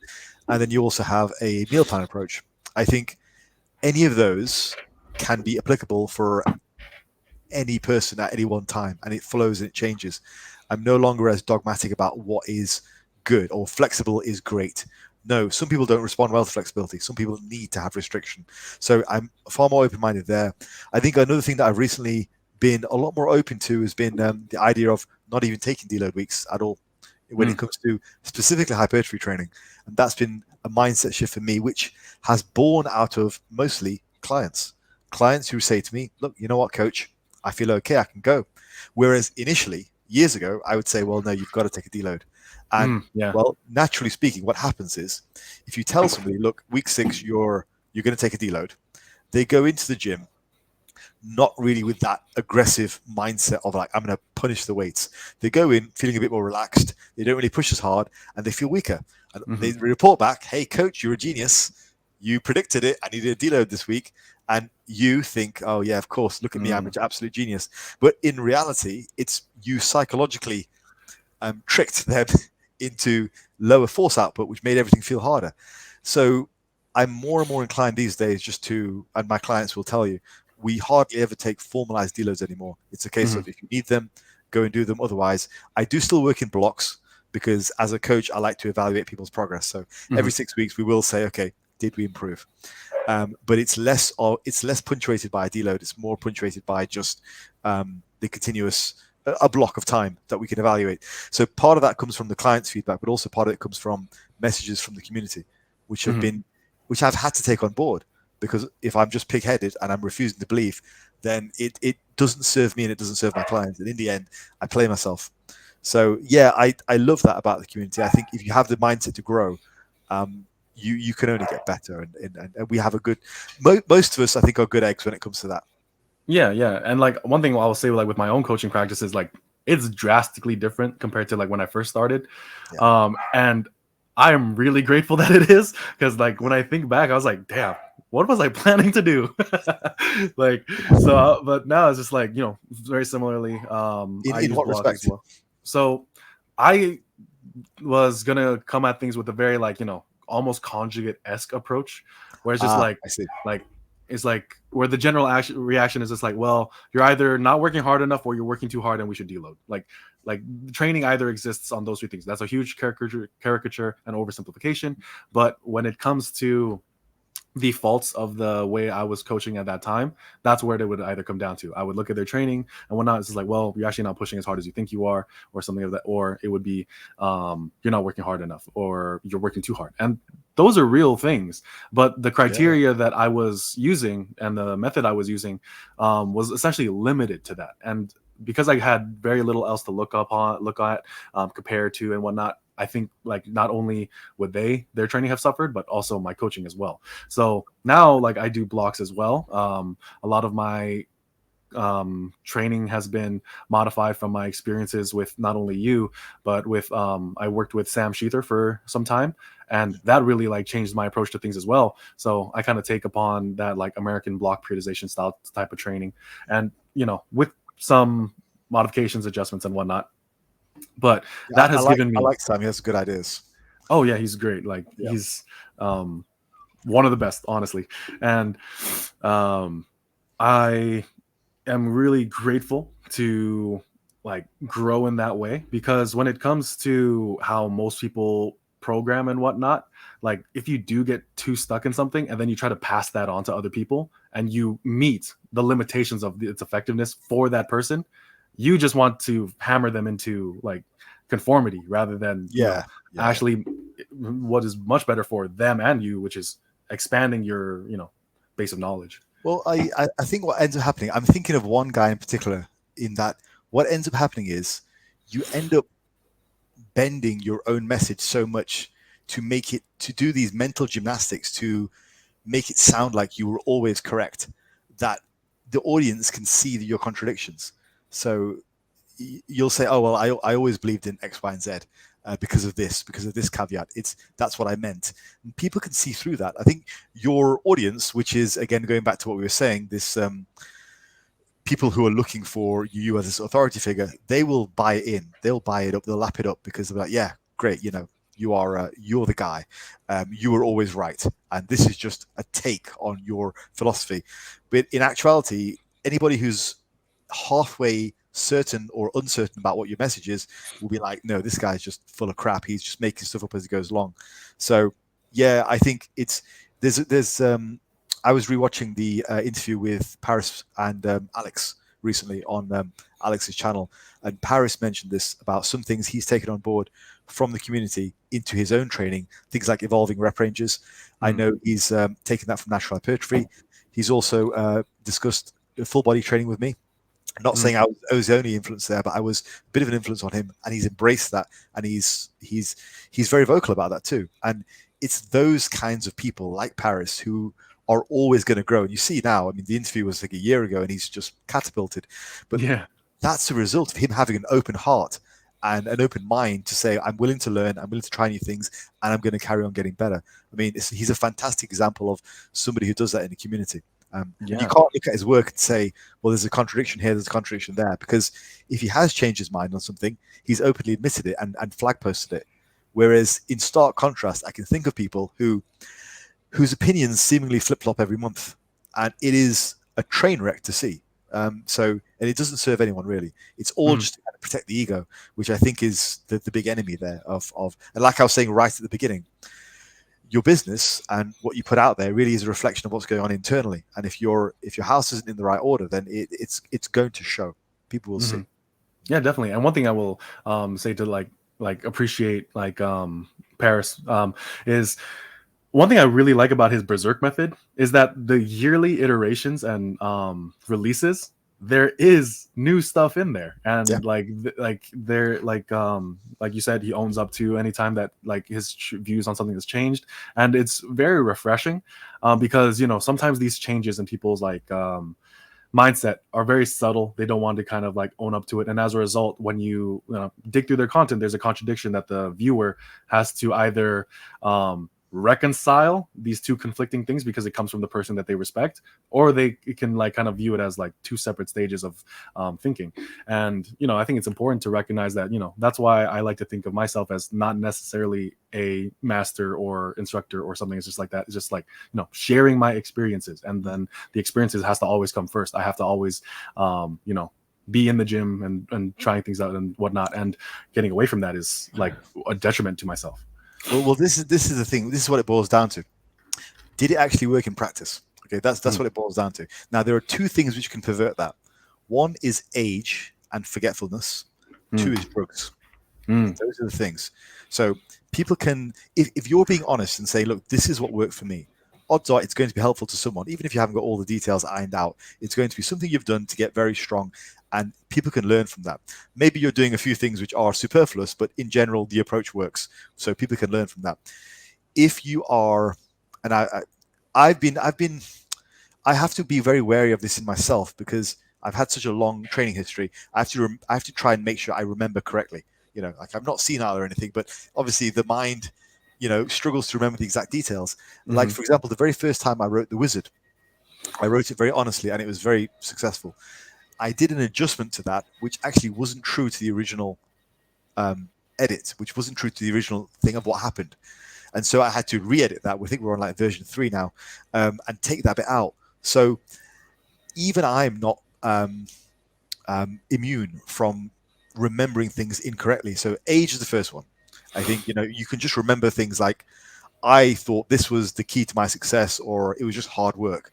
When in actuality, so stop overthinking, just work harder. When did everything get so complicated? When the reality is, when you were actually doing it, you were complicating it just as much as everybody else, and that's why it succeeded, because you thought about it. You weren't just a dummy. So that's the first thing. I think it's something for all of us to watch out for. Not even the older guys, even for yourself. The training you did a few years back, if it was very productive, you may remember it slightly differently, or remember or emphasize certain aspects. And I think it's one of the reasons why people change approaches so often. Like our audience, change approach, something worked, they decide to try something else, it breaks the program, what happened? And then they come back to it a year later, 2 years later, and think, why did I change that? It was working. The other thing is drugs. So I think if somebody is taking drugs and decided to hop on that route, it's very difficult to believe their training advice in its full, because drugs really do mask over quite a lot of poor training practices. And it doesn't even really have to be like a huge, like mega blast, dose, but it makes these people believe in things which really are not actually fundamentally workable if somebody is natural. And that's a big problem in this community, I think. There's not so much in our community, because I don't think there are any fake natties there, but I think in general, in the wider fitness sphere, I think there is a problem, because if you see somebody who's recommending something completely abnormal, because typically abnormal things do sell in our industry, because it's like, I've got the one trick, then it may well be the case that it's only really working because of the substances they're taking, not so much because of the training protocol. So those are the things I think we need to contend with. What are your thoughts on that? Yeah, and like, the broader fitness community too is like, like our section of the internet, which is, that's already like a barrier of like things, but like it is incredibly small. If we look at like the number of people who like actually go to the gym and things of that nature, like we are a really small fraction of people. Yes. So the channels we follow like usually are the ones that we are like most involved with, I guess, they tend to cap out, like not cap out, but like they tend to be in that 100,000 range, like they tend to be around there. Some go above it, but very few like actually reach that million like mark. Like, and the ones that do tend to be the ones that promote drama, like strange training methods, like a surplus of supplements and things of that nature, which are, questionable at best. But those are the people that reach the larger majority of people who go to these gyms. And when it comes to sorry, losing my train of thought there. Well, I think it's getting better. I would say it's getting better. I think long form content and educational material should be and is the bedrock of propelling this movement and this community forward to the masses, because we can't succumb. And it's the same with teaching. There was a period of time in about 2012 to 15 where teaching was going through this focus on entertainment, being entertaining in the classroom. And so students were requesting teachers to be more entertaining. So schools and the government was giving into that and saying, yes, you should be more entertaining. And we've kind of gone back against that now. We've gone back to more chalk and talk type of things. And I think it's the same with this community. We can't succumb to, if we're trying to deliver actual real quality information, we can't succumb to shorts and sound bites. That is not how education is delivered. Education is delivered like this, and with a deeper understanding, with an actual conversation. And I think we have to be somewhat stubborn by saying, this is actually how you're best to learn it. but at the same time showing off what we've done with, you know, video footage and all that kind of stuff. I think that's the route forward. I don't think, I think we would be betraying ourselves if we succumb to short sound bites and funny memes and clips and all that kind of thing exclusively. I think that's all part of it, but it's entertainment is great. Love it. Humor is fantastic. But I think the majority of what's going to move us forward is stuff like this. I think a guy who does it really well is Jeffrey. Jeffrey Veritas Schofield does this incredibly well. I said that about him. I think when he had 50,000 subs, I said the sky's the limit. I made a video talking about my favorite YouTubers, and I said the sky's the limit with him because very good education, great long form content, but does it in an entertaining way. It's the perfect mix. And so I really think I think he's past 100,000 subs now. I can see him getting right up there, you know, right up there. Yeah. 200,000, 300,000. I think Alex is at 330,000 now. What's crazy is like, yeah. What I think is really interesting about Alex is like, for the longest time, I thought he had 1 million. Like, I just like in my mind, I was like, given the quality of his content and like, you know, all the things that he's achieved, I was just like, you know, I was having a conversation with a friend about like my favorite YouTubers. I was like, yeah, this guy, like Alex, like at the time it was still Alpha Destiny. I was like, yeah, he has like 1 million subs. And then he looked him up, this guy, and then he was still like it was around 200,000 at the time. I was like, what? It's only 200,000? Yeah. And then I got upset. I was like, he should have 1 million, and you should be one of them. Yeah, because he's done really well. Yeah, great content as well. And I like that you know, he's competed as well, and like he's accomplished that for himself. Like I think kind of going into a different direction about things, like, you know, we've talked about it a little bit in the earlier, like goals, you know, like I think goals are super important, because it's one thing to have a vague idea and one thing like that, but an actual tangible goal that you can like have metrics alongside of, that is like worlds of difference in between like people as well. Like not only do their methods set them apart or their efforts set them apart, but also the quality of their goals, I feel like, as well. Like, what are your thoughts on that? So I think the benefit of having a long-term goal, the way that I always explain it is it reduces the friction between your day-to-day ups and downs. So you wake up in the morning, you would prefer to sit down, grab a coffee, grab breakfast, but you know that you have to do a certain number of steps. And the best time to do those steps is at the beginning of the day, because you have this long-term goal. So you have to do your 10,000 steps today to total for the week, to then, you know, build up your metabolism so that you have, it all ties into a long-term goal. Essentially, the long-term vision is what reduces the friction between your daily habits and ups and downs. Like, habits are great. The whole idea of discipline over motivation is fantastic, but like with everything, the pendulum swings too far. Like, having a long-term vision is motivational. It's really good to say, like, I want to be the guy who does 10,000 steps a day, who trains 4 to 6 days a week, who eats great meals and is also able to go off plan and be okay with it. Is fine. It's a great goal. So to be that person, so having that long-term vision of who you want to be very much reduces that friction. And so I take it back. I think people need to have a vision of where they want to be, and I think they need to have a goal they're working towards. This is one of the reasons why I've always been a big fan of competition. Always, you know, I do acknowledge the negative sides of competition. I do acknowledge those. I would say that I've probably never seen them personally. There is, so maybe I'm speaking with a bit of bias there, but just speaking from experience as well, in over 20 years of competition in 3 different sports, I've never felt that they've objectively worsened my life, only improved it. So for me, those goals have been important. For a lot of people, they don't need to compete. They can still get that discipline and all that from just achieving a high goal.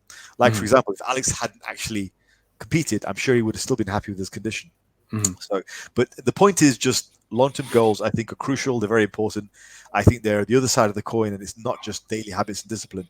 It's more than that. It has to be more than that. We have to be inspired. Yes, I 100% agree. Because like it's commonly talked that you should have like an identity-based goal, like or something of that nature. Like, I'm the kind of person who does this. The thing is, like, usually what calibrates that or gives life to that is a goal alongside it, and usually these goals compound on top of one another, and we can't just separate them. Like, I'm the kind of person who, like, you know, like speaking metaphorically, like let's say I'm the kind of person who does my 10K steps, who like who trains hard 5-6 days a week. I do all these things. And then you commit yourself to all these habits and whatnot and routines. And then someone asks you why. And then you just like are kind of miffed and you're just like, oh shoot, yeah, that's a good question. And then like you kind of like lose your footing. And then it's like there's these value judgments that you have, but then you can't calibrate it with something. And it doesn't need to be competition, as you mentioned.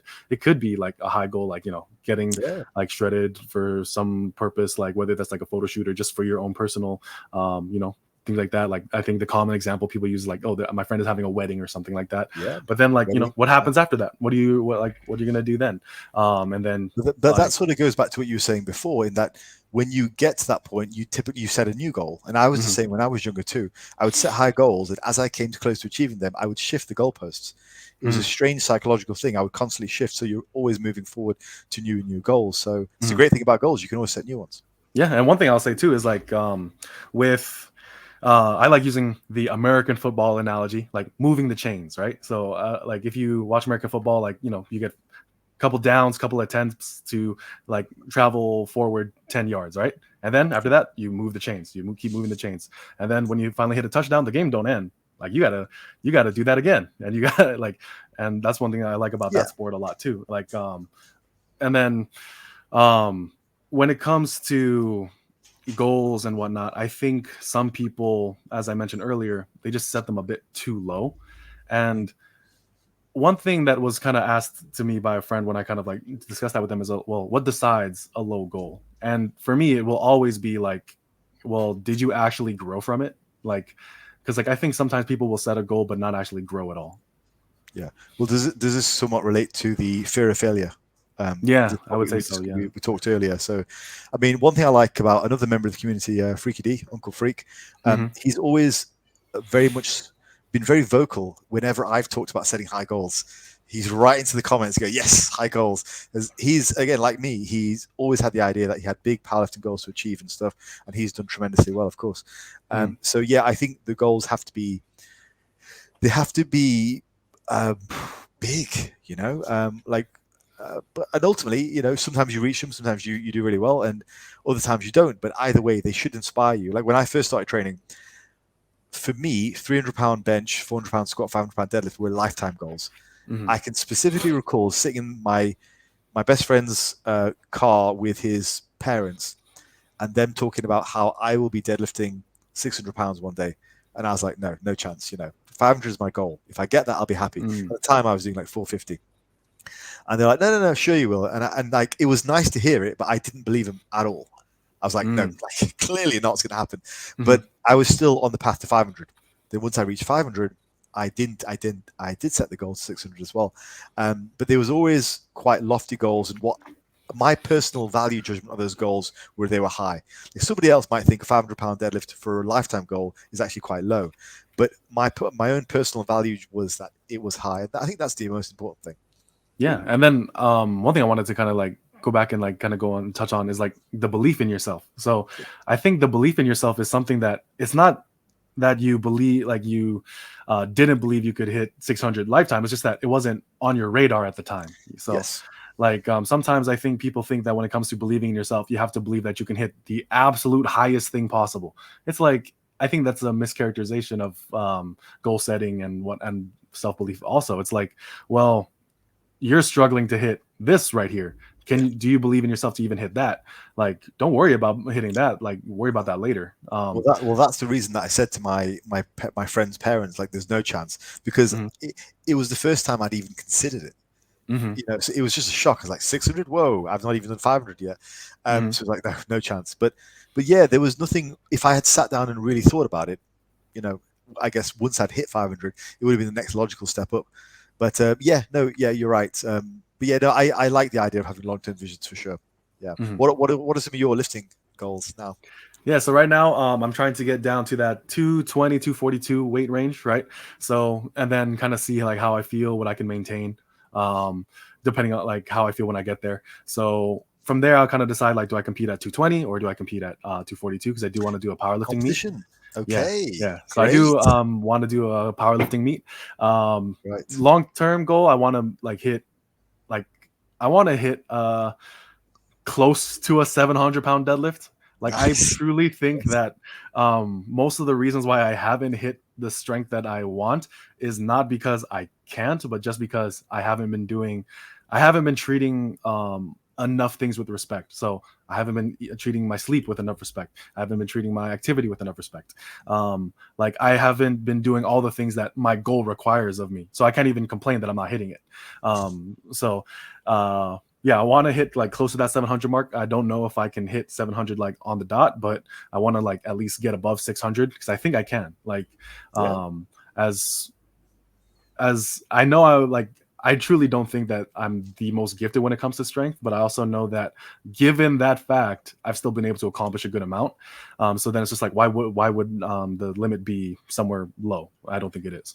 So Can I ask what is your criteria for competing? Like you said you want to hit 220, 240. Is that your only criteria, or do you want to hit some numbers first?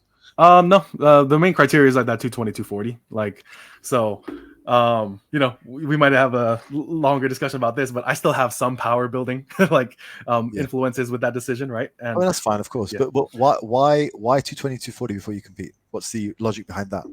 so for Why not? me, Why not next month?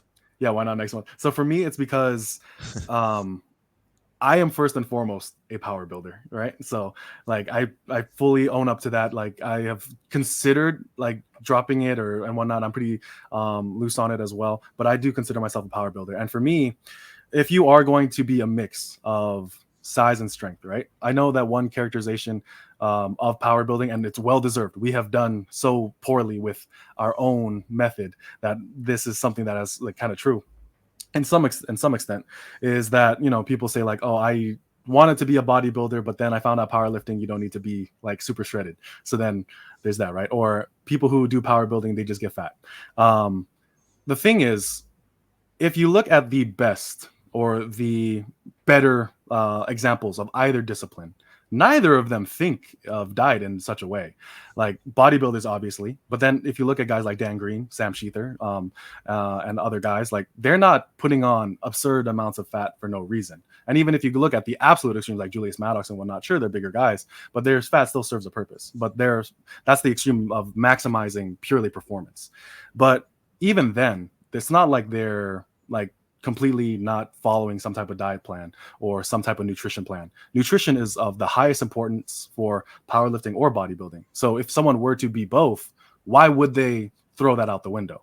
In that case, I would just say that they're not being honest with either goal, and that's like that should be eliminated from power building thought entirely. So fixing my diet, getting to a reasonable range, so that 220, 240, I think in that range I'll be at a appreciable body fat percentage, and to my own liking as well, as far as like what my physique goals are.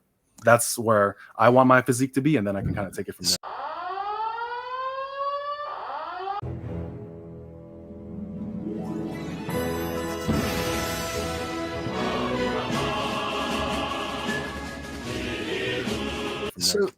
So just a question then. So you're going to compete at 220, 240. Your main goal is going to be to hit big lifts with the squat, bench, and deadlift, and presumably some other lifts as well, maybe overhead press, chin up, that kind of stuff. In the off season, you're going to be looking at maximizing your muscle mass, staying within a weight range which you perceive to be you'll be competitive in.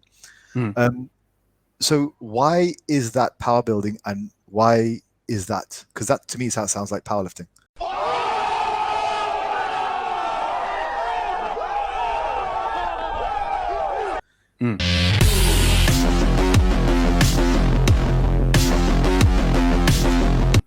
Because I'm still unclear about the difference, because everything you've said there suggests you're a powerlifter. Because that's exactly what I did. So why do we use the power builder? What's the difference? Right. I guess it would be that if I were to just like, I can maintain this weight, no problem whatsoever. I can make absolutely zero changes to my overall like routines and still maintain this weight. Like I could clean up my diet and I could still maintain this weight because of how much I can still like eat and whatnot of that and stuff like that. So even if I eat healthily, I can eat in proportions that allow me to maintain this weight. And I would probably you know, I could still like get stronger at this weight. I don't think there's any reason why I couldn't if I was doing it that way. But the thing is, because I want to be in that 220, 240 range, it's purely for body composition reasons and not for competitive reasons. If I was, was given like a bird's eye view and like was able to choose between, all right, like God just like, picked me up into the heavens and said, all right, I want you to choose right now. Like either you're 272 and you become incredibly competitive in powerlifting, or you're 220 and then your strength is only this much. I would still choose 220. Like, so in your eyes, if you were a powerlifter exclusively, you would just compete where you are now and maximize your strength. Is that what you're saying? Yeah. Essentially, yeah. Yeah, I don't know if I'd agree. Powerlifters are still going to pick a reasonable category. Remember, you're not Julius Maddox. Like, we're not super heavyweight powerlifters. Like a general regular powerlifter, an average Joe like you and me we are going to pick a weight category. Like I mostly competed in the 83, the 93, and the 105, mostly in the 93. Did that maximize the amount of weight on my frame? No, because I'm a multifaceted human being. I have other things. So I still don't really understand, and I don't think it's relevant for us to say, well, we want to go down to a weight category. That's why we're a power builder. Do you see the inherent sort of contradiction there? I mean, you're going to diet to a powerlifting weight category because you're a power builder. And powerlifting itself doesn't mean maximizing the amount of strength all out. It just means maximizing the strength within a weight category. So you're a powerlifter. Well, you will be once you step foot on the platform. I guess for me, this is what the power building argument always boils down to. It's a nothing thing. I've never seen, for one, the definition seems to change from person to person, but I've never seen a definition of power building which isn't just either being a bodybuilder who likes training heavy on the squat, bench, deadlift, and others, or being a powerlifter who likes to grow muscle. I've never seen it. Like, there's no one's ever given me a distinct definition because I don't think there is one. I'm speaking to you as a friend, but like, yeah, of course, help me understand. It's not there. It makes no sense. So there's a couple thoughts that I have with that, and so one thing that I will say is like I think it's on the onus of like people who are actually smarter to come to an agreement of what the good instantiation of an idea is. So power building is something that's going to exist either way, and I'd much rather take it away from the marketers than to just let it exist as its own like little shit pool, essentially. If power building is an excuse for someone to get fat, I don't want that to be the definition of power building. I would just say like, dude, that's bad training no matter who you are. Like you should not be thinking that way if you have any type of like respect for whatever lifting craft you have. So I'm just like, all right, cool, let's eliminate that. And then as we start chopping away at these things and we try to come to an understanding of what power building could be when it's done well, even if at the very end of that, it's just a bodybuilder who has an obsession or a passion for barbell lifts, like lots of them do. Lots of them do. But then there's also, at least in my like environment, one thing I'm noticing is like bodybuilders like in California, Nevada, they actually like threw barbells off to the side and like don't think they're useful at all. So I think personal preference comes into it. I mean, you could look at Joe Mackey, who has extremely strong deadlifts. His deadlift's 900 pounds. He's a pro bodybuilder. Ian Valliere, crazy bench, crazy deadlift. Nick Walker had a crazy squat. These are all big bodybuilders with big preferences for barbell lifts. But sort of something was interesting you said there about how it shouldn't be used as an excuse to be overweight. Well, again, this is defining power building by what it's not by what it is. So in some ways, it's sort of similar to when you ask very progressive people the definition of what is a woman. What is a woman? Yeah. What is a woman? Well, for me, it's actually a really simple answer, and that's a person who identifies as a woman. But what are they identifying as? As a woman. But what is that? As a woman. Yeah. Well, yes. It's an interesting question. What is a woman? Well, yeah. And so it reminds me of that conversation because it's like, so far we have not yet defined it. And we've been talking now for about 5 minutes on this. We've not defined it. Now, for me, it's the same conversation you see on TikTok about asking one of those progressive academics to define a woman. Like, yes, good question. No, like I've thought about that as well because I hate those that kind of thinking, right? Yeah. Now, so then I have to like kind of like find a way to reconcile this because I still choose to use that term. Yeah. So one thing I will say is that, well, if we look at so I want you to correct me because I'm pretty sure I'm wrong on this. We've had several conversations in the YouTube fitness like community about like size and strength, right? These are two things that if you're a powerlifter, you need to train like you train for those capacities. If you're a bodybuilder, you train for those capacities. If you were to say that the thing that makes a powerlifter is that they use size and strength, or something of that nature, then it's like, well, that also applies to a bodybuilder. So then there's some other supplementary part to that definition that divides the two. Then it's like, all right, cool. One's involved in a sport, and then the other one is in also a different kind of sport where the judging criteria sure is subjective, but that's their sport. Whereas in powerlifting, it's more objective, but that's their sport. So then the question I would ask is, well, let's say if someone decided to do a power building meet, like you do a powerlifting meet and then you do posing right after. Does it suddenly become an instantiated idea? And I would say not really. So that used to be the way it was, back in the day. Yeah, back in the day, because that's how it used to be. Like they would do their bodybuilding meet, then they would do like some strength lifts. But that's the thing. It had an objective criteria to be judged. So powerlifting was like a bench press contest, for example. I say bench press because I remember a picture of Reg Park. He had just done a bench press and he got up and he was posing like a wonderful, like what a Chad. So he benched 500 pounds, then took his top off and started posing out. Amazing. But anyway, there's objective criteria for bodybuilding, there's objective criteria for powerlifting. But we come back to the objective criteria for powerbuilding. There is none, which is I think why it again comes down to it being so hard to pinpoint what it actually is. We could say what it isn't. We could say it's a combination of these two things, but that doesn't mean anything because it's all still size and strength, which is applicable to everything. But there is no endpoint to it. It's just the size and strength. It's essentially what you are doing either in the off season of being a bodybuilder or the off season of being a powerlifter. So my problem with powerlifting is not that it's going to keep people fat. My problem with powerbuilding. My problem with powerbuilding is more to the set that it's aimless. And if you are aimless, if you have no destination, you're not going to go anywhere. Right. That's my issue. Whereas I can guarantee you, the moment you step foot on that platform and you do your powerlifting show, you will have such a fire under your arse. You will know exactly what I've been talking about over the last few months. You will feel it. As passionate as you were previously, you were like, that's it. I deadlifted 550. I need to deadlift 600 ASAP. That's it. And your progress will be accelerated. The problem with, I think, power building is not so much obviously the stuff that I talk about with people being fat, and it's a bit of hubris, right? But it's just a bit of a laugh. Banter. but the reality is, I think it holds people back. And I think that's fundamentally a much larger problem with power building. It holds people back. It's a marketing technique which holds people back. I would rather we have an endpoint and actually work towards something, because like for me, for example, my prep was 6 months long and it was grueling. Honestly speaking, I wouldn't have got that lean if I didn't do a show. Like we were talking about long-term goals, weren't we, just now? I had that as a long-term goal. I was going to be shredded. I would not have done it if I hadn't done a bodybuilding show. I would not have been as strong as I was if I hadn't started down the route of powerlifting. I would have done none of those things that really pushed my body because there was no goal there. The problem with power building is there is no goal. So you land in mediocrity, not you, but you land in mediocrity, and that's my issue. And I said that in a recent interview that I was on with this British powerlifter.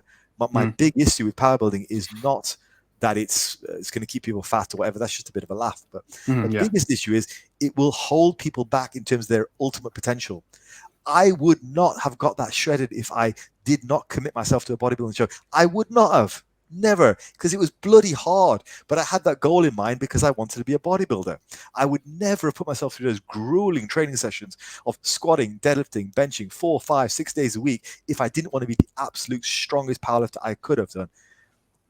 Powerbuilding for me is this no man's land, which means you don't have anything to push towards, because what is the goal?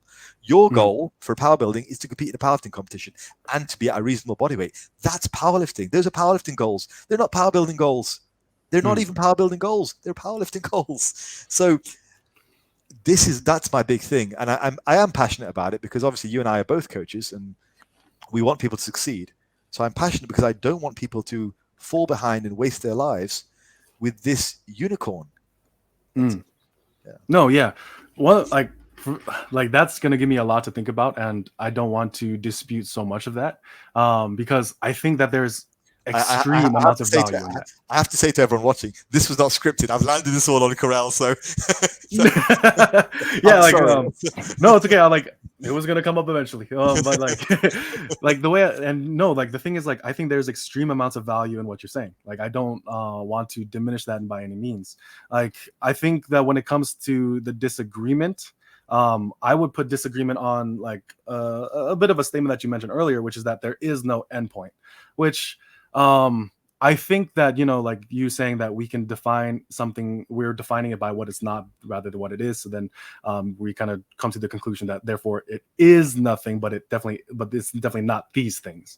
The thing is, like, where I kind of diverge is there's a couple points that I would want to bounce off of you, is that I don't think that it's just completely endless. You can't call yourself a power builder and then be unreasonably body weight. I know like you mentioned, it's for banter, but I do think that's at least a worthwhile point to make. You also can't call yourself a power builder if you haven't like done a decent strength program either. And also you can't call yourself a power builder if there's muscles or a certain amount of aesthetic goals that you just actively neglect. Like you can't be this thing where like, you can't justify a failure in your training by saying you're a power builder. That's something I think is I would point out. Like if someone says to me like, well, like you're not training this muscle, how come? It's like, well, I'm a power builder, I don't need to. It's like, whoa. Like say what you are. Like, you know, like you're like a power builder, like, you know, there's not a muscle on their body. Like, you know, this would be like, this is kind of like a bodybuilder, like train of thought. There's not a muscle on their body that's not important. And if you are going to mix the two, that should be something that you should take. Now, and as a result, that's kind of where these diminishing returns as far as like this hybrid goal kind of comes into play. And the next thing that I would like kind of do as a bit of a little bit of pushback is just that size and strength are just so closely related that having a goal that is of both is at least reasonable. And, you know, because given that, like, one analogy I like to use, like comparing powerlifters and bodybuilders, is that both of them are master craftsmen. You give them the same amount of like equipment, same amount of tools, same amount of resources. One will build a boat and they'll be specialized in building a boat, and then the other one will build a house. Are they suddenly eliminated from the conversation or something of that nature? Like, you know, these analogies are not perfect, and there's a lot of gray area because that is the very nature of mixing things. You exist in a gray area, and that area, like you said, it's not like, you know, you called it a no man's land. It's not empty space. And as a result, that means that there's some parts of it where you could walk on, and then there's some parts of it where you would just fall into a ditch and die. Like, and as a result, we could say, like, you know, stay in the trenches, stay where that is. But then, as we've seen, you kind of, or as like, you know, going along with this analogy, at least, like if you want to make progress, the place you have to traverse is that no man's land. And, you know, maybe you don't stay there, things of that nature. Like I said, these analogies are not perfect. I'm thinking through them as I am speaking with you. But at least when it comes to the whole power building idea and whatnot, if we, like I said earlier, if we limit it to a competition, which provides it objectivity, the only barrier to being a power builder then is a competition. And I think that's either that is either a sign of hope, or is that just something where just like a laziness? Like, is that really what defines a power lifter or even a bodybuilder? To be a bodybuilder, do you need to compete? Some people in I know, like, they would say no, and they say like, no, like I am a bodybuilder because the pursuit of my life is going to be like, you know, the development of a muscular and aesthetic physique, and they have absolutely zero intention of setting on a stage. I wouldn't then say, well, you have no right to call yourself a bodybuilder anymore. And even if they do all those things of getting shredded or getting maximally strong, the fact that they didn't step on a platform wouldn't then eliminate all of that and like suddenly make them a completely different thing. And also, I feel like I would be incredibly wrong if they never stepped foot on a stage and I just said to them, well, look at you, you power builder, or something of that nature, right? Yeah. So I'm just like, that's why, like, there's definitely a lot of gray area because that's the consequence of mixing things. But that's also why I didn't want to dispute what you mentioned, because if you are going to accomplish something great, I definitely think that is the mindset you should have. as irrational as it may be. There's like, I'm trying to see what I'm trying to provide an example of what good power building could be. And then if I can do that, like that'd be great. But even if that's my goal and I fail, I would be fine with that also. Yeah. No, I agree with a lot there. I mean, I think there's a massive amount of, to your point, there's a huge amount of crossover between strength and size. And I think for a large portion of my sort of time away from powerlifting competition, I was doing a lot of what we would call very traditional bodybuilding work. I had a 4-day split, I had a bench day, a squat day, but there was tons of hypertrophy training afterwards. So there was definitely a huge thing. And for me, the bigger I got, the stronger I got. So it all sort of helped support each other. Yeah. So there's a lot of good in what you said. And I think ultimately speaking, we're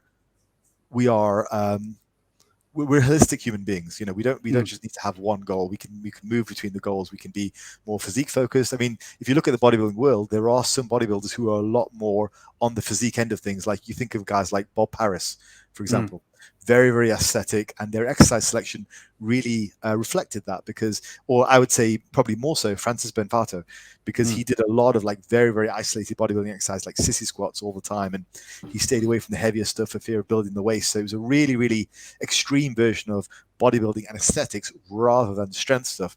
And on the other side, you've got the extreme sort of Russian bodybuilder powerlifters who are just hammering the squat, bench, deadlift all the time. Or Bulgarians are probably a better example.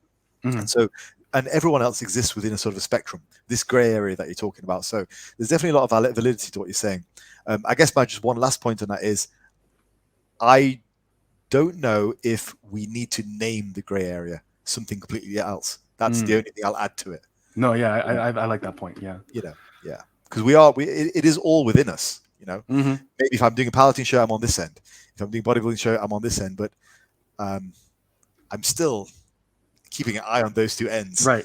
I don't know if I need an extra name to rename the entire scale when we have the two ends.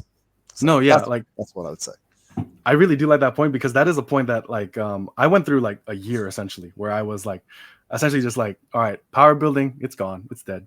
And and one of the discussions I had was with natural hypertrophy, because the thing is, the clearer you make power building, the more the more you fall back into the binary. That is like the way he worded it. And the more you make clear what your goals are in the moment or something of that nature, you become more of one and less of the other. Yeah, exactly. You don't become more of a power builder, right? So I definitely do think that is like definitely a good point. And something that I will say is like, I don't have an answer to that as of right now. And part of that is because I proudly use the term, I will admit that. However, one thing I will say is that I don't think that it would be productive for me to be an armchair power builder where I just keep trying to I spend time putting into words exactly like my argumentation for it, right? Yeah. It's just like, I'm just going to be that thing, and then I'll let like the court of like public opinion kind of decide, did I actually become that thing, or did I just become more one or the other? I guess I don't. My initial sort of leanings towards this more like anti power building stance wasn't actually just to pick fun at people and poke holes. It was to respond to power builders who were saying that they were getting the best of both worlds, and they were saying so. It was like I would have left them alone. Like I wouldn't have poked the bear, because people can call themselves what they like. It's none of my business. But when people start to stamp on my sport and say, well, we're better than bodybuilding because we get the best of both worlds, we're better than powerlifting. Like, hold on a second. Like, what are we talking about here? And so that was where I started to wake up and open my eyes and go, actually, I need to interject here, because because these people are sort of getting a bit too strong with their opinions, and if we look at the substance behind them, there's nothing there. So as I say, I mean, we've now had a 15-minute discussion, and just to point out, we've not actually defined power building.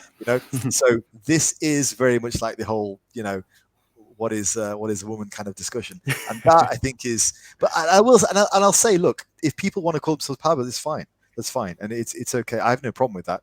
But I only started to have an issue with it in one of two things. One was when it was encroaching on my sport and saying, look, we're better than you because we get the best of both worlds, which just isn't true, because Not you true get at the all. best. You get the best of both if you're whatever. It's just you get better of one, and then two, if it holds people back, which I still fully believe it does. I do think it holds people back, which I don't like to see. And I just use myself as an example.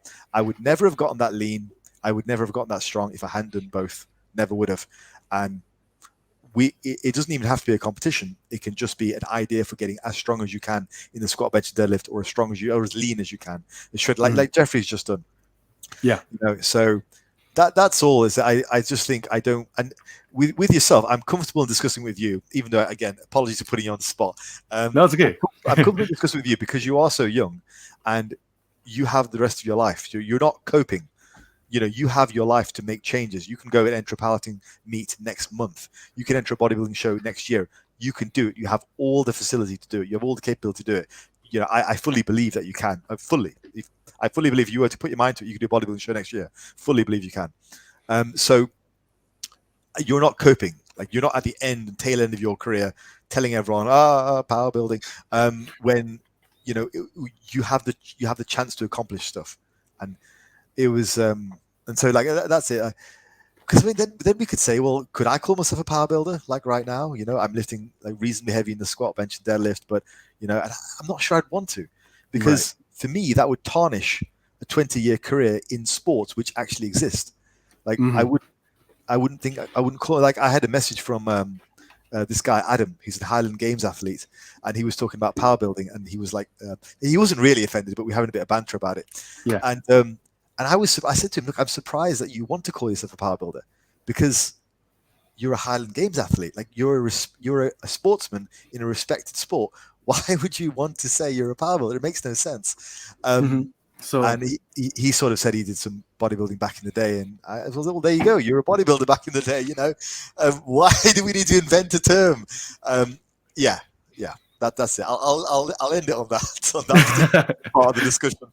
okay. I'll just give like some additional thought, and like, yeah. My goal is not to convince you about it, like, either. And like, also, I will say, like, I think that you've presented me with some of, like, like, I think you have added to the discussion as far as like people calling themselves this thing. Like, they're not really that thing, right? They are, like, usually I do find it to be a cope. Like, if someone says like, well, I want this, I want that. Well, it's just like, first and foremost, I will say to a person, like, how strong do you want to get? And then, like, so with my clients sometimes, and they'll say like reasonable numbers. I'm like, oh, you can do that purely with bodybuilding. You do not need to treat yourself like a power lifter, and you can just be a complete bodybuilder, and you will hit those goals. Sometimes I tell that to people, and it's like, well, I want to hit these numbers. I'm just like, oh, okay. So as of right now, those numbers are at a place where we would need to be a bit more strength focused. And then, you're going to see we're going to have to take away work and recovery capacities from bodybuilding. So as we said, like, the clearer you define your goals, we start to identify the binary a lot better. Now, so I will concede that. I will admit that. However, there is a part of me that, like, this is honestly part of the reason why I decided to be okay with the power building moniker, title, ads, whatever. It's the fact that I do mixed martial arts, right? The one thing that exists in mixed martial arts is a surplus of coaches, of schools that will say, well, I put together these martial arts. And they're usually martial arts people no one has ever heard of. Like, and then they'll say, like, this is my style. I was like, dude, you don't need to name it. It's just mixed martial arts. It's just MMA. Like, you could put together any amount of styles that you want. It's still just MMA. And then one thing you'll notice too with a lot of these MMA athletes, they compete in MMA, they fight in MMA. You ask them what they are, they'll usually say what their background was. Oh, I'm a wrestler. I'm a boxer. I'm a kickboxer. I do Muay Thai. And very few of them, like, and some will say like, oh, I'm a mixed martial artist, or I do MMA. Some people will say that. And I wouldn't diminish any of them and say, well, what are you really? So that's kind of like my, like, a level of comfort. Obviously, I still need to think through it. I think, and like I said, I don't want to dispute so much of what you said, because so much of it is valuable, and I think so many people need to hear it. Yeah, you are a holistic person. You do mixed martial arts. You do, you lift heavy. You lift for size as well. But I just a closing thought. I find it interesting that the more we want to express our individuality, and the more we want to express the lack of being put into one box, the more then we create a new box for us to land in. I just find that a little bit ironic and a bit interesting. I'll end with that. I'm done now. Yeah. But yeah, so yeah, Powerbuilding, like, yeah, I like it. I like the discussion we had on it, because like it's important to have. And one thing too is just like, at least I have not lost any amount of respect, and I haven't become more entrenched in my position. I would say, like, I'm still, I'm still open to investigation, still open to critique and things of that nature, and I still hold in high regard the argument you presented, because like I think it's one that people need to hear. I would definitely invite people to actually think about these things thoroughly, because when you do operate in that gray zone, you do run into those issues, I will admit. But then, and like I said, and whatnot. So it was really, I think it was a good talk, and like I think it was a good topic. Thank you for engaging in the discussion, because I know some power builders might not want to, so thank you, appreciate it. Yeah, and I've had conversations with like those weird power builders too, because like sometimes they'll, and I just, I fully recognize that there is some like gaps in my logic, because by the very nature of mixing things, that is just what you invite. And I try to be clear with these things, but the way I do it is in the gym. So my challenge to anyone who is watching, who is a power builder, justify your training in the gym. Stop wasting time writing these sometimes like 3, 4, 5 paragraph long defenses in which you are very emotional trying to defend this thing, when it's just like, dude, in order for us to even mix these two things, or claim to be mixing these two things, we have to fully respect and appreciate either of them. And like once we fail to do that, we cease to be a power builder, and we just become this like a coper, essentially. Like I think NH put a great word on it, a strength coper. And I would never claim to be better than a bodybuilder. I would never claim to be better than a powerlifter for whatever I choose to do, unless like I fully commit to one side or the other. So yeah, I like that conversation. I like that. I thought your conversation with NH was really good.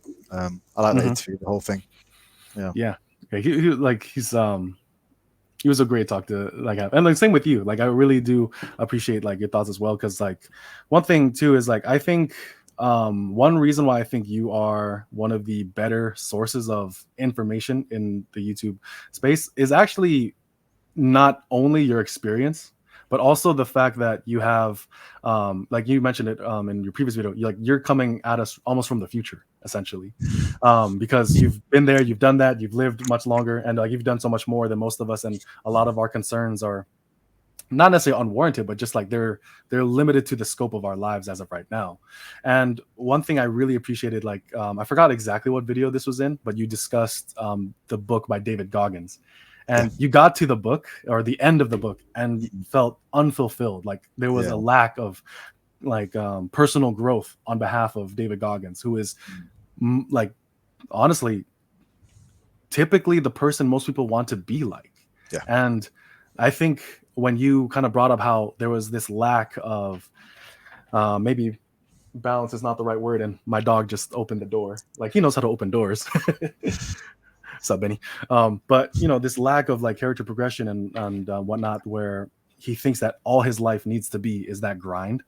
There's no sense of inner peace. I think that's why I really resonate with your message, your channel, because you always bring it back to that point of what we're trying to accomplish is great things, and be at peace that we have done it. Like, at least that's what I take away from your channel. Well, thank you very much. And I think just to bring it back to you, one of the reasons why I like interacting with you guys, all of you guys, like yourself and all the guys in the community we have, is it helps to keep me grounded too. It helps to keep me away from my own thoughts of thinking, well, I have all the experience, I know everything and all that stuff. Because with this particular last 25 minutes, I've not just been sort of saying, well, this is the way and only the highway. I've also been using this as an opportunity to shit test my own ideas, to say, well, actually, are there any holes in what I'm saying? And just like I did earlier, there are various things which I've changed my mind on over the last 5-6 years. And I think if you're not willing to, if you're as an older member of the community, if you're not willing to engage in the younger members, then you're never going to allow your mind to be exposed to new ideas, new changes of opinion, which can happen even at my age. Perhaps I can remember things wrongly, or perhaps I never did things right in the first place. So it's never too late to learn. So yeah, no, thank you for engaging with me in good discussion as well, and productive. And it's always good to talk. We haven't talked in a long time. Yeah, no, I missed it a lot. I really appreciate it and needed it like many times. So I'm really grateful to always have the opportunity. Cool. All right, so I think that's a you're good welcome place to anytime. call. Thank you. Yeah. You're welcome anytime. Yeah. Awesome. Yeah. All right. So I think that's a great place to call it. Like, I highly recommend that you check out Fazlift's channel. You can find him on Fazlifts on Instagram and on YouTube. You can hit him up for coaching inquiries. He has group coaching services as well. So there is a wide range of opportunities for you to receive coaching from one of the best out there. So highly recommend his channel. Are there other closing remarks you want to make, Faz? No, just thank you again for having me on. Really appreciate that. Really appreciate the exposure in the chat, and we should definitely do it again sometime. And maybe next time, maybe on my channel. At some point I want to pick up the interviews again. I did loads of them a few years back. I haven't done any for a while, but there are a number of the usual suspects that I'd like to get on at some point. Stuff is just so busy at the moment, but we'll definitely talk again soon. Whoever's channel is going to be on. Okay. Sounds good. Well, thank you. Right, so, yep, of course. All right, so have a great day. Thank you so much for watching. Always remember, keep doing your best, or at least what you can. Keep trying hard, and start where you start.